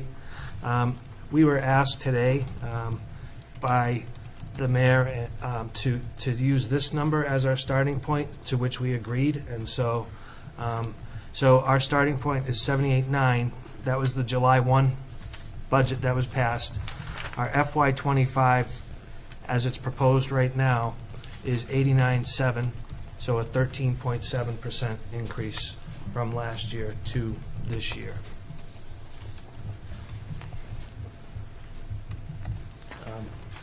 you want to talk? Yeah, just to provide a little sort of background on that discussion, and our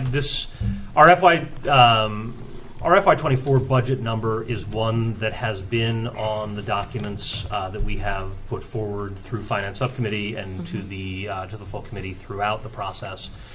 We've also acknowledged that through discussions with the mayor, the previous mayor, we had agreed to add in positions that were necessary and utilize money from positions that we are required to have in our budget, but had been to that point unable to fill, so that our budget remained at the level that we had passed last year, the $78,905,393. But that positions that were desperately needed were able to be included as well. In the FY25 budget, we have needed to carry all of those positions. So the ones that were added post-budget process last time, as well as the positions that we had been unable to fill through that previous budget. These are all positions that we have to include, and so we had been operating on the budget as we had seen it, post those ads, as those were positions that had been staffed and we had been paying last year. But in consultation with the mayor today, in the name of making sure that we are presenting as simplified and understandable a budget process to the city council, to the public at large as possible, we will sort of be going forward using our starting point for the FY24 budget as we talk about FY25. That doesn't negate the additions that we needed to make and that are still in the budget. The budget final figure, it has changed, but it hasn't changed by those figures. This has been the consistent level at which we have been budgeting the full time. So really this is not exactly a semantic difference, but certainly one that hasn't impacted the budget as it is being presented tonight. Those numbers have changed, but they've changed for other reasons. They've changed as we've been able to find savings here and there, include things like the early retirement incentive. I don't know if you wanted to clarify my clarification at all. No. So I'm looking respectfully to the committee for the in your packet. We were meeting till 5:30, so that's what I'm like. This was done after our meeting, and so we will send this to you immediately following the meeting. So okay. So why don't we continue with the presentation and then we can take some questions through. Thank you. So one of the things, again, I sound maybe like a broken record, but our proposed budget challenges is that the needs of our kids are different than they've ever been. So about 25% of our students are on IEPs now. 15% of our kids speak what's that? Language other than English. Language other than English, or there are ML students, and so and they're coming all the time to us in Woburn, and so this again is a reiteration. We've had over 500 students enroll with us, 174 exits, so a change of about 8% of the student population, 335 students, joined the Woburn Public Schools since the budget was passed last July. So, and again, that's reflective of the increased asks during the course of this school year, but also just to highlight the amazing work that our teachers do each and every day. We've heard it multiple times. It is Teacher Appreciation Week, and I don't want to miss the opportunity to say thank you to them. I don't pretend to know how challenging it is each and every day, but I have great respect for them, and the budget is built to support the needs of the current staff, but also to support the needs of our students as they come to us in the Woburn Public Schools. Our percent of high needs, this is, again, a reiteration. These are students that are low socioeconomic special education, or ML students, and it's an aggregate.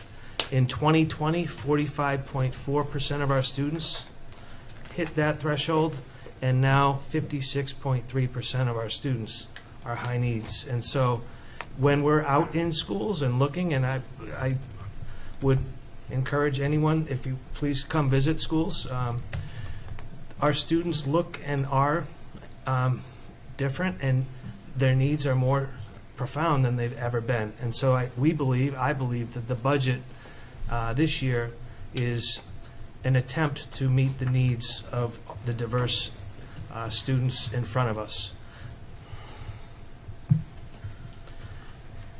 Again, the drivers, this is all a reiteration of things that you've seen and heard, but this is an opportunity for the public to hear if they have not done so.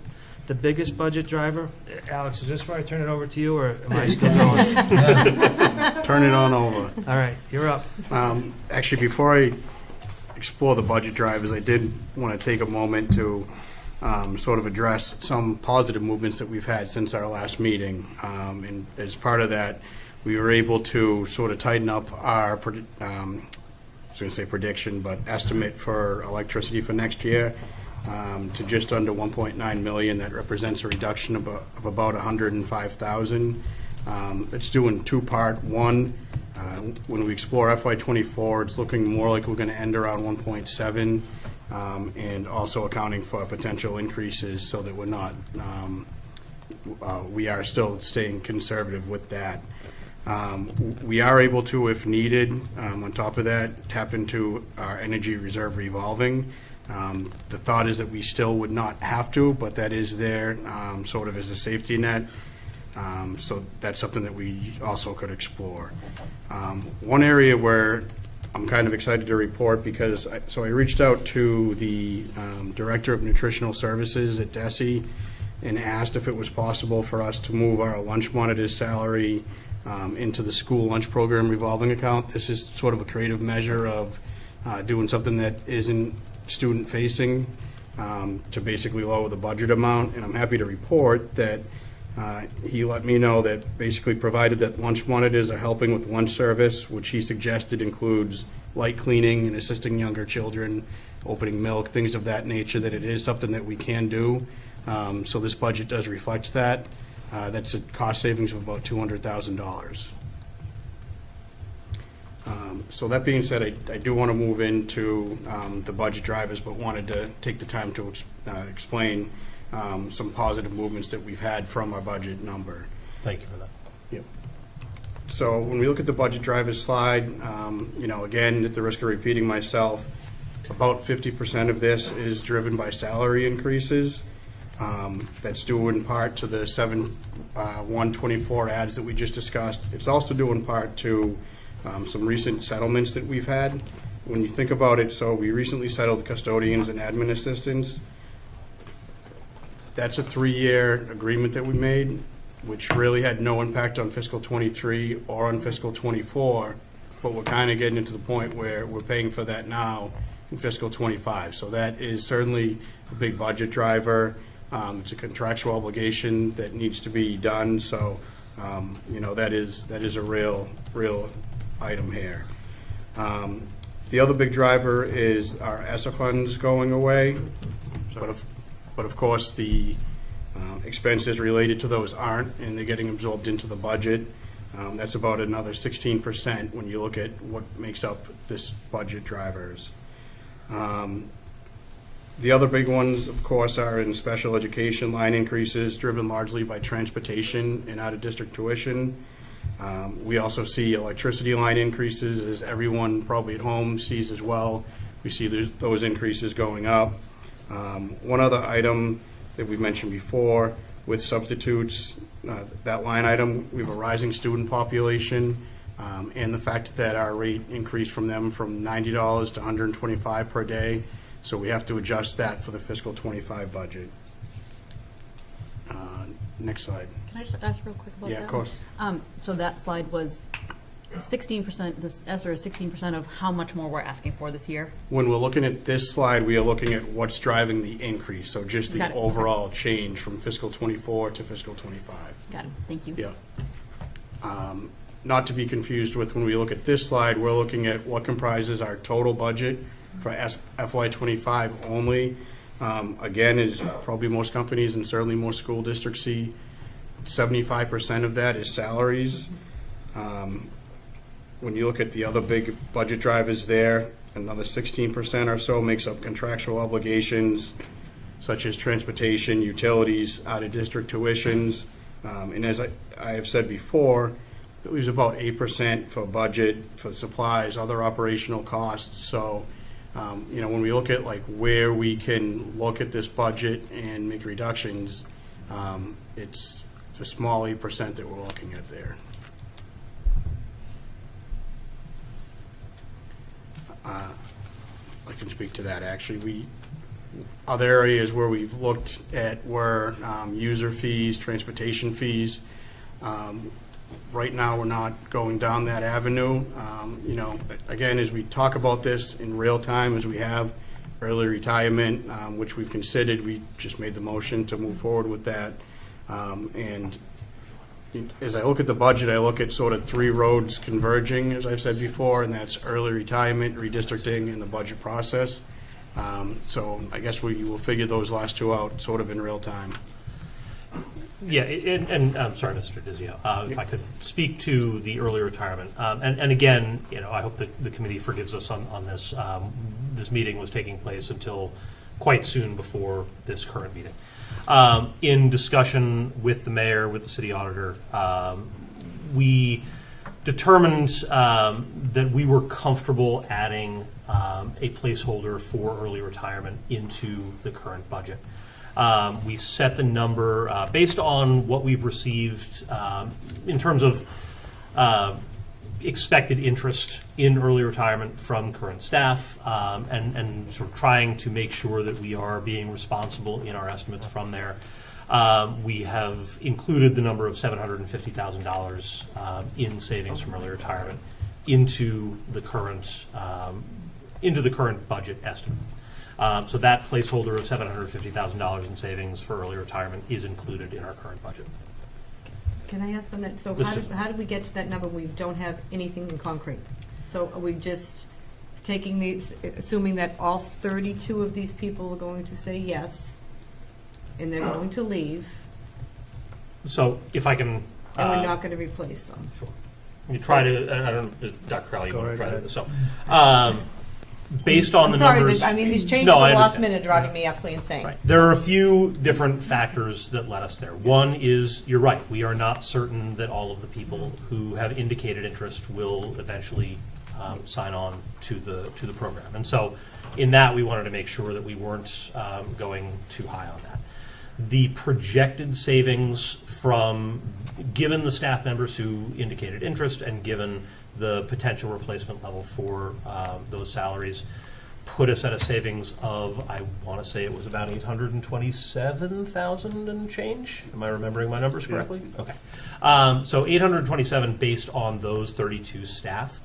We are also thinking about the fact that as we move forward towards a redistricting discussion and decision, some of those staff members are elementary school teachers whose salaries may be, instead of having to look at what the entry-level replacement salary would be, those positions might go away through redistricting, and therefore we wouldn't have to replace those salaries at all. So there are a few forces that might drag that number higher, a few forces that might drag that number lower. And so $750,000 seemed like a reasonable estimate. And then the best that we can do at this point is estimate. I would say, administration was comfortable in saying that we will see savings from early retirement. We also discussed with the mayor how to handle a potentiality that the city declines to support this measure, or that we fall far short of that number. We were comfortable in that room putting this as a placeholder into the budget. Obviously, the committee has ultimate say over that. Well, it just makes me really nervous because you're talking about custodian, which doesn't have to do with it. I mean, in the business office, you know, the nurses, the cafeteria worker, 4 secretaries, 4 paras, they're not people that may be affected by the redistricting, if that even takes place, because I'm getting a little nervous with that too. So we may not even have that come to fruition as far as, you know, in my head, because we're now, you know, May 6th and don't have anything in front of us to even take a peek at. And the fact that we don't have anything to go on here makes me crazy to say that if we don't have some definite answers from people, I have a hard time guessing how many people are going to actually take this. I mean, if I got offered and I was close, I think it's a great opportunity, but one doesn't know until actually someone comes back with a contract signed. So I would be a little leery putting a $750 figure in there. Okay. But that's just me. I just, pie in the sky is wonderful, but until you get the pie in front of you, you really can't cut it. So but any other cuts that were made that we don't know about? No. From the original that we were at 12.9? And that, just to clarify for the public, that 12.9 figure is based on our July, on the actuals, not the budgeted figure. Right, so if we put We that... are trying to use the budgeted figure now, but obviously that's the number that people remember. So, Right. So if we started with the budgeted figure from last year and add the exact, what we had last time, what would we be at for a percentage? Sorry, Alex. Today? Yes. 13.7. And that's not with any cuts. Correct. Any new ones? Right, so this budget is Right, but not today's meeting. the most recent version that you've seen, in addition, $750,000 for early retirement. Those are the only changes that I'm aware of. So correct? Those are the 13.7 only is changes. what we had. 13.7 over last year's budgeted figure, correct. And that is... Right, okay. What's the total, what's the new total dollar increase, including early retirement? If you bear with me 1 second. Sorry to put you on the spot. No, it's okay. We got an updated budget, right? Like 11 million. Yeah, but it doesn't tell us what. Yeah. Looks like It has the 750 in there. 10.8-ish. I was not a math major. That sounds right, yeah.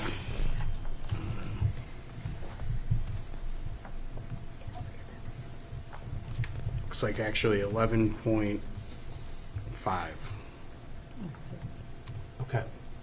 Is that inclusive of the $750,000 early retirement? It is, yep. Okay.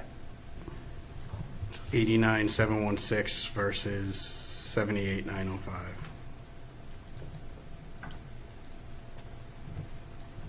Okay. 13.7 to 11.5. Yeah, my math is coming out a little different in my head. No, but you sorry, gotta calculate 10 it. Yeah, 13, that's no, $11.5 million Yeah. is what he's saying. Yeah. 10.8. Okay. This is what happened when I do it in real No, time. I appreciate Okay, yeah, asking I'm you looking to for. change it on the spot, yes. Okay, so we're looking at approximately a $10.8 million increase at this time over our FY24. And that represents a 13.7% increase in the budget over, again, the FY24 starting point. Any additional questions for administration on the budget as presented here? Okay. I'll ask the This other is just- go question. ahead. What happens if redistricting does not take place and that $500,000 has been cut? I mean, I just, like I say, we don't have anything in front of us, and we were supposed to have it. And I'm not blaming the administration, but I'm just saying this is, word on the street's going to be, it's tough. We're getting down to crunch time. I share that frustration, I understand. And I guess the answer that I can offer, given the conversations that we've had, is that we are in somewhat extraordinary circumstances, and we are offering, and the budget represents the best estimates that we can offer, given the potential savings that are involved. At this time, as we don't have concrete plans before us, we will see them on Thursday. We can only offer those. I those asked that the estimates. school committee get them prior to Thursday, so that we can do them before the public gets to see them. I mean, because if we're asked questions, I want to be able to at least say that I saw something. And just as a reminder to the public, Thursday's meeting does not include action on redistricting. It is a presentation of potential options. We will then have extensive opportunities for the public to weigh in, for the committee to ask questions, and then we will vote at a later time. But I hear your point, Mrs. Chisholm. Thank you. Ms. Crowley.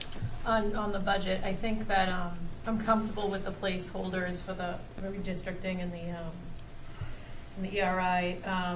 I understand where Ms. Chisholm's coming from, but I think that we still have a whole week in budget time. That's like dog years. And also at that public hearing, you can always adjust the numbers. But I think for now, going forward with this, with just, it seems like a big adjustment, but with a 13.7 budget, it's actually not that much in comparison. And then I just also want to add about this budget is that unfortunately, this is practically level funded.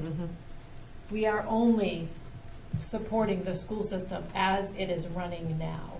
And there are some new positions, but they are very narrowly tailored directly to the needs of students. There's nothing in here that is fluffy. This is, surprisingly, this is bare bones. This is what we need to run the schools. And if there's a discussion about cuts, it's going to be lethal cuts. So, and I don't know if the city council, someone might know this, do they cut line items or as a whole? As a whole, they can't cut line items. Okay, so if they do, if they do, then they are going to cause, internal bleeding. So this is something that I know finance, particularly Mrs. Chisholm, has been working on, and we asked. Finance asked so many times, can we cut? Are there cuts? There are no cuts. And it's astounding to me that we're here, but we are. And so I don't love it. I don't love the impact on the taxpayers, but at the same time, this is it. This is how we run the schools. And if we're hearing that we have to cut, it's going to be deep on top of a potential redistrict. Right. And it's going to impact elementary school students. I have just no doubt. And so I think those are my thoughts. So I'll make a motion to approve the budget as presented tonight, as updated to the school committee. Second.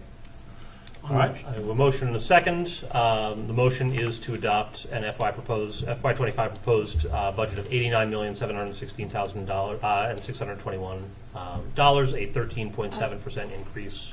I'm sorry, over Mr. Chair, FY24. we're not adopting it. Sorry. I'm sorry, you're right. releasing We are it. sending it to Right. public hearing. Thank you. Yeah, Yes. so I'll actually, because Yes. Ms. McLeod's not here, I'm going to start over. I'd like to make a motion to send this budget to the public as our budget that we're going to have a hearing on next week. Thank you for that clarification. Okay, so We have a if you second. took your motion Second off it. the table, and she could remove her second, I and then you remove could. my second and Okay. second the new motion. Done. Now we have Just so we have everybody doing. a new motion to send a FY25 proposed budget of $89,716,000 and $621, a 13.7% increase over our FY24 budget to the public and to the public hearing, which is scheduled for next Monday night. On that, do I have a second on that motion? Jesse did. On that motion, Ms. Cormier and then Mr. Malone. I want to thank Ms. Crowley for her comments because I am in total agreement. We have a budget to which they added mandatory ads for legal and safety reasons. And previously it had said, I know I'm looking at the most current one, it said suggested ads, but that word was changed to necessary ads in a previous version, and I appreciate that too because it's not just suggested, it's necessary, and if we do not add them July 1st, we will be adding them September, October, November, adding a 5th grade classroom in the middle of the year and disrupting more kids, as we've seen in the past due to similar situations that we've been in. So there is no, there's no horse riding lessons in here. This is all completely necessary and mandatory and related to education and safety of our children. So I appreciate this. Thank you. Thank you. Mr. Malone. Thank you, Mr. Chairman. If I could, again, someone that's sat through many, many budgets, 13.7 is a big number. And I see we heard some comments tonight from newly elected Mayor Concanon, and he hasn't run out of the room yet, so he's still listening, which I really appreciate, his listening, his concerns, as well as our city council liaison. I guess this is my time to pitch to the public and the WTA, anybody that's interested, to notify your counselors, notify the mayor's office that, it's a big number, and a lot of concerns are brought up tonight in the past. Ms. Chisholm, the Finance Committee, Mr. Dizio, doing the numbers the way you did, even just, it sounds simple to, many people that lunch monitor thing. It makes adjustments. Perhaps between now to Ms. Crowley's point, you could find a few more adjustments somewhere to help us along the way. But I'd love to see, obviously, we're getting emails regarding the redistricting and other concerns, but I think our main concern tonight and going into Monday night, May 13th at 7 p.m. right here, the public hearing on the budget should be something that the public should be involved in. The public should be able to speak out about. If they can't come that night, they can at least voice their emails and correspondence to the mayor's office as well as their city councilors as well. So again, it's a big number. Hopefully it holds, and we're not, going through, to Ms. Cormier's suggested, necessary cuts, because they're necessary dollars and cents to run the district the way it is. And again, I can't appreciate, the comments from the mayor tonight. It's an overall budget. Tons of it comes to the school department. His concerns, obviously, are within the city parameters and what he can do down there at City Hall. But I just hope to hear from people regarding this and the work behind it. So thank you very much. Mrs. Wetzel. Yes, hi. I wanted to thank everyone who's worked very hard on this budget. It's a big team, so thank you. It's definitely not an easy task. And yes, it's a big increase, but so is 56% of our students being high need. So it warrants a big increase. We can't take anything away, like we've said. There's no fluff. If we take away, how are we going to open our doors in the fall? I don't know if we could. So if we want to have our schools and we want to have our buildings open and our kids inside having fun learning, our staff inside enjoying themselves, this is the number we need, and I'm a big supporter of it. So thank you to the entire team that worked very hard on this. Thank you. Any other statements on the motion or questions? I just want to make sure that everybody realizes that on Monday night, we have to be ready to set a figure hard in stone, because we have a deadline to meet. Yeah. We don't have till June. We have till May 15th.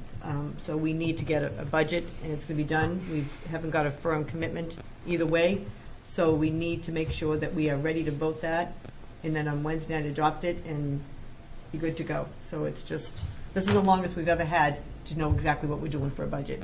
And it's tough to do, and I just don't want anybody out there worrying about their jobs, because if there is a cut, there will be job loss. So I just don't want that to happen. So be ready for Monday. Yes, indeed. Anything further on the motion? Seeing none, all in favor of adopting the FY25 proposed budget, say aye. Aye. Opposed? I'm sorry, in favor of sending the proposed FY25 budget to public hearing, say aye. Aye. Opposed? All right, the ayes have it. Put it the other way, just to pull the money. Can't do that. All right, and that brings us to our final agenda item, that is the 24-25 school calendar. Dr. Crowley? Sure. Hot off the presses here. Oh, thank you. Counting days is very hard. I should note, members of the committee, members of the committee, just before we address this, I did want to mention, as this correspondence is germane to this topic, we did have correspondence that came in this afternoon while we were in the budget meeting here from Ms. Carla Bowden, who asked us to consider removing Good Friday as a holiday or a day off school in this calendar. So I just wanted to acknowledge that correspondence before we deliberate on the calendar as well. So Dr. Crowley, if you want to speak. I'm actually going to turn it over to Ms. Young. This falls this is under her her. baby. There we go. One of a few things. I tried so hard to find somebody else that, yeah. It's like telling time on the analog clock for me. It's like building a calendar. All right. So I was fortunate enough to have a great working group, a joint committee with district administrators as well as district staff. We've been working on the PD calendar for the year, and as part of that, we also worked on developing and setting the school calendar. And so we have the calendar starting date are, I think we talked about this previously. First day of school for staff is the 3rd. First day for students is the 5th. The half days, similar to this past year, will remain on Wednesdays through this calendar. That is the day that preschool is not in session, and this ensures that our preschool students are able to be in the school as much as possible. If we start to play around with the other 2 days, we risk kind of not having enough time for them in school. And then there was still keeping some of the Fridays. One of the requests was a little bit of a mix-up in terms of making it so that it wasn't all of the same days for students, as well as for ease of families to be having the Fridays related to any of our long weekends or vacations. With that, I think that should be all that I have. And as requested, instead of putting it as the 5th day, we have the last day on the 20th, and then of course the 5 build-in days would get us to the 27th. And then on the back side, there are the half days for all staff, and then a reminder there's one extra early release day for our elementary schools, which we've moved to December, and we tried to stay away from December and the months that had vacations as much as possible. The use of these days is what we'll be working on with the WTA and our committee the end of this month, and I'm happy to report back about updates on the calendar, but this is the calendar as days set. Okay. Can I counted so many times, Ms. Chisholm, I counted so many times. Just to clarify.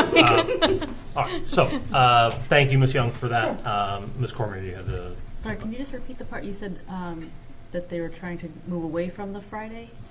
No, so we kept some of the Fridays when we met as our group. Some of our educators, we talked a lot about kind of it is hard when they're all on the same day. We have made adjustments into our schedule for the year to try to make there be as minimal loss as possible. At the elementary level, for example, we've shortened the day so they go to all classes, so they still get the specials. And so, but I think we all understood that the Wednesday really made the most sense in terms of the preschool. In terms of that schedule part, but that we kept some of the Fridays as kind of to have it mix up into some of the other days, and those really are aligned mostly with vacations or long weekends. I'll make a motion to approve the calendar as presented. Second. Okay. Any discussion on the motion? We did have one other correspondence regarding the calendar. We did. That's a correspondence that I was able to forward to the committee, so we have seen that. But the correspondence that Ms. Cormier is referencing is a correspondence from Ms. Elizabeth McCarthy, who talked about the need to, or interviewed the need to have early release days all on the same day of the week for planning for families. So thank you for. There are less Fridays this calendar than there were last calendar. All right, so we have a motion and a second to adopt the calendar as posted. Any discussion on that motion? Well, will it be posted soon? School websites and therefore, Yes. all that and whereabouts? Okay. The motion. All right. All in favor? Aye. Any opposed? Okay. All right, that brings us to the end of our reports of superintendent and staff and on to subcommittee reports. Finance subcommittee. Okay, so I have two sets of minutes that I have to read because apparently Ms. Jean is so much better than I am as far as I did not report out on my March 28th minutes, so I will report out on those. So we had, the list of bills were submitted, reviewed, and approved, and questions were sent by members, and answers were given to us satisfactorily. We had a warrant of $1,709,469.61. Warrant 2 was $271,974.24. Warrant 3 was for $209,550.66, and warrant 4 was $1,613,336.93. So I just need a motion to approve those. So moved. Second. Okay. All in favor? Aye. Opposed? And we talked about the balance of accounts. This was just in the midst of starting our budget stuff, and we realized that we were looking at the electricity and the homeless transportation and the out of districts, and we've beat this to a dead horse. But so this is like, Groundhog Day. But Then we talked about the Malcolm White assistant principal, which has now been hired, and all that's wonderful. The Reeves assistant principal was ongoing at that point. The director of facilities was posted, and we had an overlap for Dave Dunkley to work with this person. And the high school was adding department heads for social studies, science, English, and math. The position was will help with the burden of evaluating teachers. The Title I director that oversees $700,000 in grants. The position that was paid through the grants will be coming onto our budget. And 4 schools that were presently on Title I schools, redistricting may hopefully add to that number, so we can help out that way. And the early retirement incentive, we talked about that, and the redistricting and early retirement was talked about the dollar amount which it would add to our budget, or help to get the budget to where we were hoping to be. But in the meeting adjourned at 9:10. Then we did meet on April 26th. In attendance was Superintendent Matt Crowley, Director of Finance Alex Dizio, Assistant Director Patty McKinnon, HR Director Tony Wyman, Assistant Superintendent Maureen Ryan, School Committee members Colleen Cormier, myself, and Ellen Crowley. List of the bills, again, were reviewed and questions were answered. Warrant 1 was for $477,027.77. Warrant 2 was for $1,414,269.29. Warrant 3 was $204,187, and warrant 4 was for $770,303.37. And we needed a motion on that. So moved. Second. All in favor of the motion? Aye. Opposed? And we just talked about the facilities director and the Malcolm White principal again, and a survey was sent for the WTA about the early retirement incentive. So, and the city would be covering the cost for this year. So, and then we had a meeting adjourned at 9:55. Okay, thank you very much. I wanted to provide one clarification. Yep. So what we had discussed about, and not necessarily said, so we had a Title I director position and this was a while ago, which is funded through the Title I budget. Yep. And that was when we had a Title I allocation of probably around $300,000. We are close to about 800, and so I discussed with this committee around looking into opportunities to reinstate that roll back in through Title I. And because the grant cycle is a little bit different than the budget cycle, I just was bringing that attention that we would be looking into the feasibility of re-entering a role that would kind of cover that similarly. But there's no yet. I'll come back around, but I just wanted, I shared with them that I was looking into that. Thank you. That was the 26th. Yeah. Yeah. Those ones, can I see them? They weren't sent out. Okay. Move on to community relations. I understand, again, just to remind the public, we did ask subcommittees that were not necessary for budgeting to pause. I don't believe community relations has met. Is that correct? That's correct. Okay. That is also true, I believe, of curriculum and data trends. Yeah, Ms. Young's been kind of a little busy. Yeah. A good excuse. And policy subcommittee. Yes, so we met on Friday, April 26th at 7:55 a.m. in the superintendent's conference room. Present were myself, Mr. Mulrennan, Ms. Crowley, Superintendent Crowley, Assistant Superintendent Young, Raina Caldwell, Dan Rasinen, and Tom Quayle. We reviewed the dress code as previously discussed. We also discussed what would have been a new policy, KBB, the Equitable Communication, Translation, and Interpretation, which has been discussed over the last year and a half. But we actually don't need a policy for this. The ML Director, Caldwell, reviewed DESE guidance, other policy manuals, and as long as, we are required to do our due diligence in communicating with families in their primary language, and in light of the tiered focused monitoring report results, the administration is going to develop procedures, protocol structures related to ensuring equitable access for limited English proficient families and students. No policy was needed, so no action was taken. There was an update to JICFB, the Bullying Prevention and Intervention Plan. The only change to that was just to reflect the new curriculum for health at the elementary, which is listed in that policy, and that was voted 3-0 to send to the full committee for adoption as updated. I would like to suspend the rules and just make a motion that we adopt that as updated. So we have a motion to suspend the rules. Take that first. Do we have a second on that? Second. Okay. Discussion on that motion. All in favor of suspending the rules to allow a vote on this policy, say aye. Aye. Opposed? Okay. And then you had a motion to adopt the policy as written. So I would like to make a motion that we adopt JICFB, Bullying Prevention and Intervention Plan, as sent to the committee, which lists, the only change is that it lists the new health curricula for elementary. Okay. Do we have a second on that motion? So was there change to the policy? The change was only just to update what was listed. So before it had what we were using as the K-5 health. And so just because we did recently vote to update that, we just updated this to say with the new one. program. Yep. New program, yeah. Do I have a second on this motion? Second. All in favor of adopting policy CFB as written, say aye. Aye. Opposed? Okay. Secondly, BE, school committee meetings. This actually came up a little while back, and the only reason, the only change was to remove Saturdays as a posting inclusion. I know Ms. Chisholm and Ms. Crowley and I had discussed it because our policy says that Saturday counts as one of the days in which the 48 hours, which it's not because the clerk's office is not open. So I wanted to just make that change to strike the Saturday. So it says 48 hours prior to such meeting, not including Saturdays, Sundays, nor legal holidays. So I will make a motion to suspend the rules to adopt this as well. Okay. Do I have a second on that motion? Second. All right. All in favor of suspending the rules? Aye.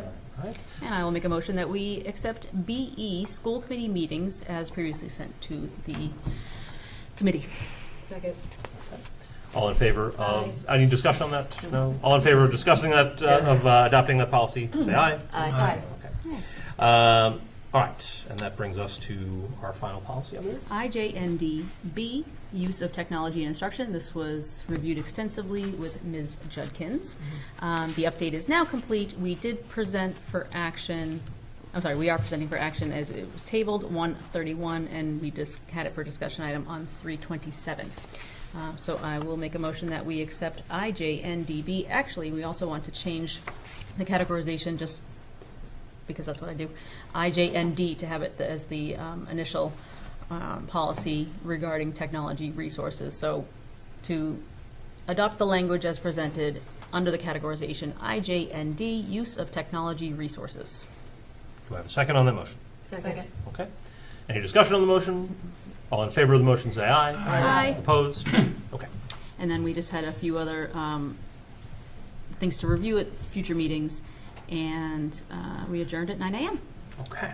That brings us to resources and capital planning. Yes, we met on May 3rd. I attached the proposal, it wasn't a proposal, it was a conceptual idea from the mayor with regards to combining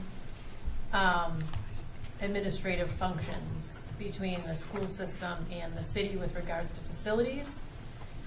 His memo was pretty clear as to what the proposal is. It's basically to combine departments, and he sees it as a budgetary impact because we could move the line item of our facilities department to the city, and then we would keep a facilities person, and he would hire someone to oversee facilities on the city side.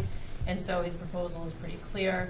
And the school committee had an opportunity to ask questions and express our concerns about this, one being, of course, that we felt like we would lose authority over our buildings, that our principals wouldn't have supervisory power over custodians, and it just creates sort of a confusion with regards to supervision. But he was able to answer most of our questions, which I've outlined in my minutes. And facilities didn't take any action on this, but we brought it to the table for discussion here. Any questions for resource subcommittee on that topic? Well, I'll do it because everybody knows it's a surprise how I feel about this. This is just.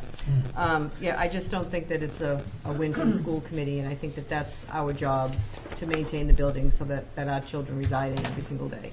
So I just, I mean, it's, and I don't really see where it's going to benefit the taxpayers, because if we move $5 million from our budget to the city budget, taxpayers still pay that $5 million.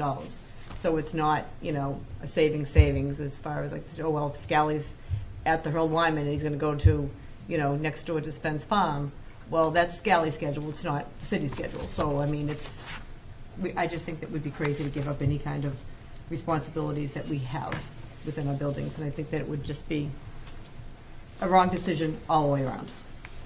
And I just hope that everybody thinks hard and long about it, and we just, I mean, if it's something we can think about over the next couple of years and bring back different ideas, but we just hired someone, so I think that it's not the right time or place to even discuss it. I'll respond, just because, in good faith, the mayor did address a lot of these concerns and felt like, so the school would have someone to deal with day-to-day operations, the city would have someone to deal with operations, and then there would be a person that would report directly to the mayor. So he felt that the savings on the taxpayers would be sort of the consolidation of jobs and responsibilities. So everyone would be sharing vendors, and there would be this efficiency that would come out of this, because there would be one department that overseed all of the buildings. Mm-hmm. And And felt he'd be that- hiring another person that would save us money. And he felt that,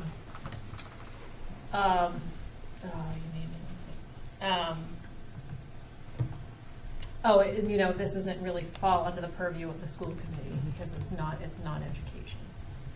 So this is not within our expertise. And so when we said, well, you could take out-of-district tuitions, he felt that he didn't have anyone with that expertise on the city side that could oversee it.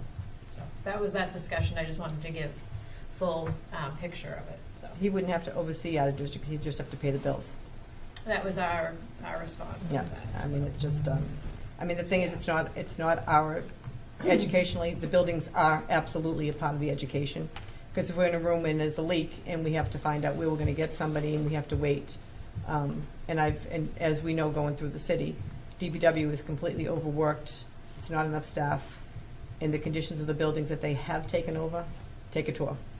And you don't want this to happen. So, and that's all I'm gonna say. And I have a story if it goes any further, but we'll leave it till then.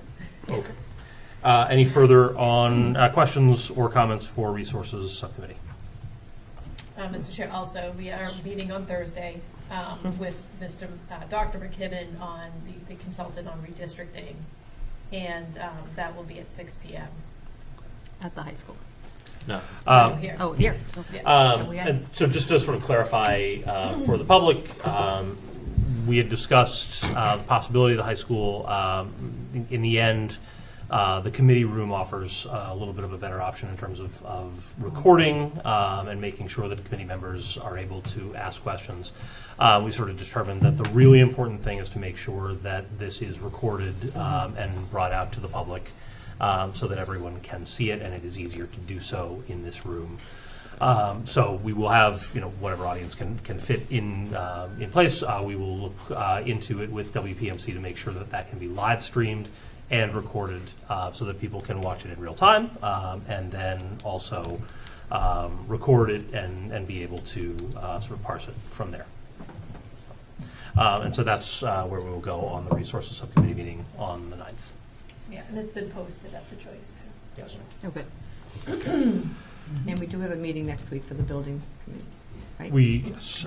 And building committee, I'm reminding myself again to make sure that this is on the regular subcommittee report. But yes, there's and Ms. Crowley, if you could speak to the building committee. yes, there's a building committee that will be meeting on May 15th, where we'll have an excellent opportunity to ask questions of Donna Danisco, who authored the feasibility study. So that will also be. Thank you. I have to bring that up. Just in case somebody has a life and is going to do something. 7 here. School stuff. 7 here. I think I'm going to post that for 6. I haven't posted it yet Okay. because I haven't.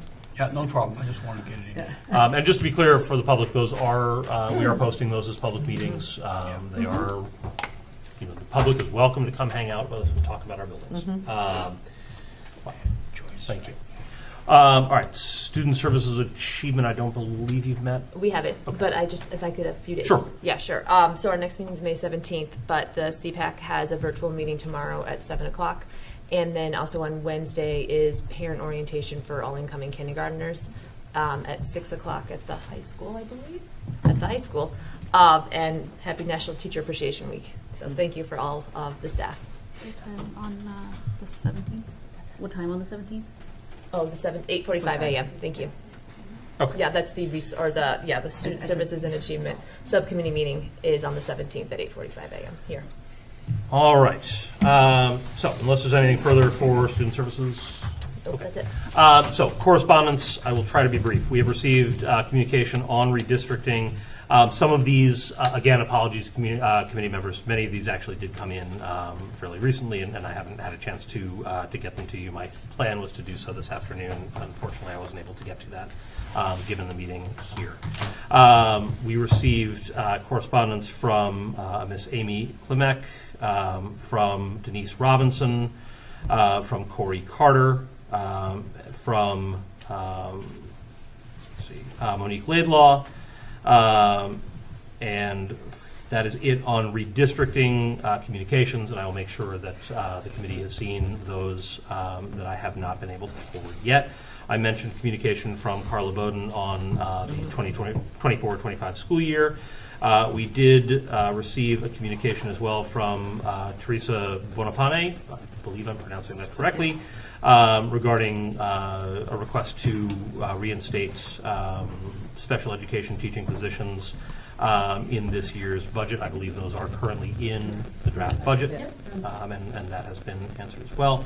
I mentioned the communication from Elizabeth McCarthy on the school calendar. We received some feedback from Rachel Kuberry regarding redistricting and more about the guiding principles that we had looked at and adopted. This is an older one that I have failed to forward. I will do so as soon as this meeting is over, but from a Mr. Robert Buckley regarding caseloads in special education. And I'm sorry, also a communication from Ms. Rena Mazur, which I did forward to the committee regarding support for changes to the dress code. Dr. Crowley, I believe you also had some correspondence. Yeah, just an update. I sent it out this morning. We were able to hire a new director of facilities. Lenny Burnham has been offered the position and accepted, and we are anticipating an overlap with he's the new Dave. The old Dave. We've been talking about the new Dave, but anticipating a start date in a couple weeks. TBD, the exact start date, but I think Monday the 20th is ideally sometime that week to get on board prior to the graduation. But wanted to publicly share that with the committee. Was there any other correspondence received by committee members?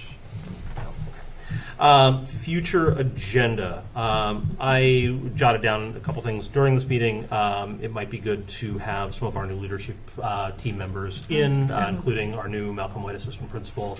And I don't believe that we've had our Reeves leadership team, obviously people who have been in those positions, but since they were permanently brought on board. We can have them. Yeah. Any other future agenda items beyond the 15 or 20 that we have in front of us right now? Do you want to talk about Mr. Viola's invitation to 514? Yes, and thank you for reminding me, yes. So as the City Council liaison mentioned, we have been, Dr. Crowley and myself, and obviously any committee members that want to join us, have been invited to address the Finance Subcommittee of the City Council on May 14th. That is a date on which we have an existing scheduled school committee meeting. In looking at this, we added tonight's meeting as a regular school committee meeting outside of that calendar. And so with the committee's approval, I would welcome a motion to remove the 5/14 regular school committee meeting from our calendar. So moved. Second. On the motion, On the motion, Mrs. Chisholm. as long as this budget gets approved. Because if this goes down tomorrow and gets published and all of a sudden we hear back that there's going to be some change, Okay. we're going to need to have that meeting. Okay. Do we discuss after a public hearing if there are changes that need to be made? Depends on when we hear from City Hall. Right. So what I hear Mrs. Chisholm saying is if we approve this budget, that we have approved, Yeah, we have sent this sent it budget down. to public hearing tonight, If we receive communication from City Hall of a different number that we have to meet in the interim, we can keep that meeting on our schedule so that we can address those needs. We also do have public hearing, which I would imagine would certainly be affected by any additional changes. So I guess perhaps I might remove my call to remove that meeting from our schedule for now. Because you Hold can on to always it. cancel it, but. With the understanding that the goal, barring any other changes, is for Dr. Crowley and I and whoever wants to join us to appear before the Finance Subcommittee of the City Council on May 14th. At 6 p.m. At 6 p.m. Yes, indeed. Any additional future agenda items? Okay. I have been notified by the superintendent that we have a potentially emergent issue that might require an executive session for discussion on non-union contract negotiations. So I would welcome motion to, I think, we would have to suspend our normal rules to go into executive session at this point, as it is not currently on our agenda. Yeah, it's not on the agenda. So I'd welcome a motion to suspend the rules to go into executive session. So moved. Second. Discussion on that. All in favor of suspending the rules? Aye. Okay. Now I would welcome a motion to go into executive session for the purpose of discussing non-union contract negotiations. So moved. Second. Okay. Roll call vote. Dr. Crowley. Mr. Austin. Yes. Ms. Chisholm. Yes. Ms. Cormier. Yes. Ms. Crowley. Yes. Mr. Mulrennan. Yes. Ms. Wetzel. Yes. Mr. Lipson. Yes. Okay. So we are in executive session. Thank you for coming. One remaining member of the public. Yes.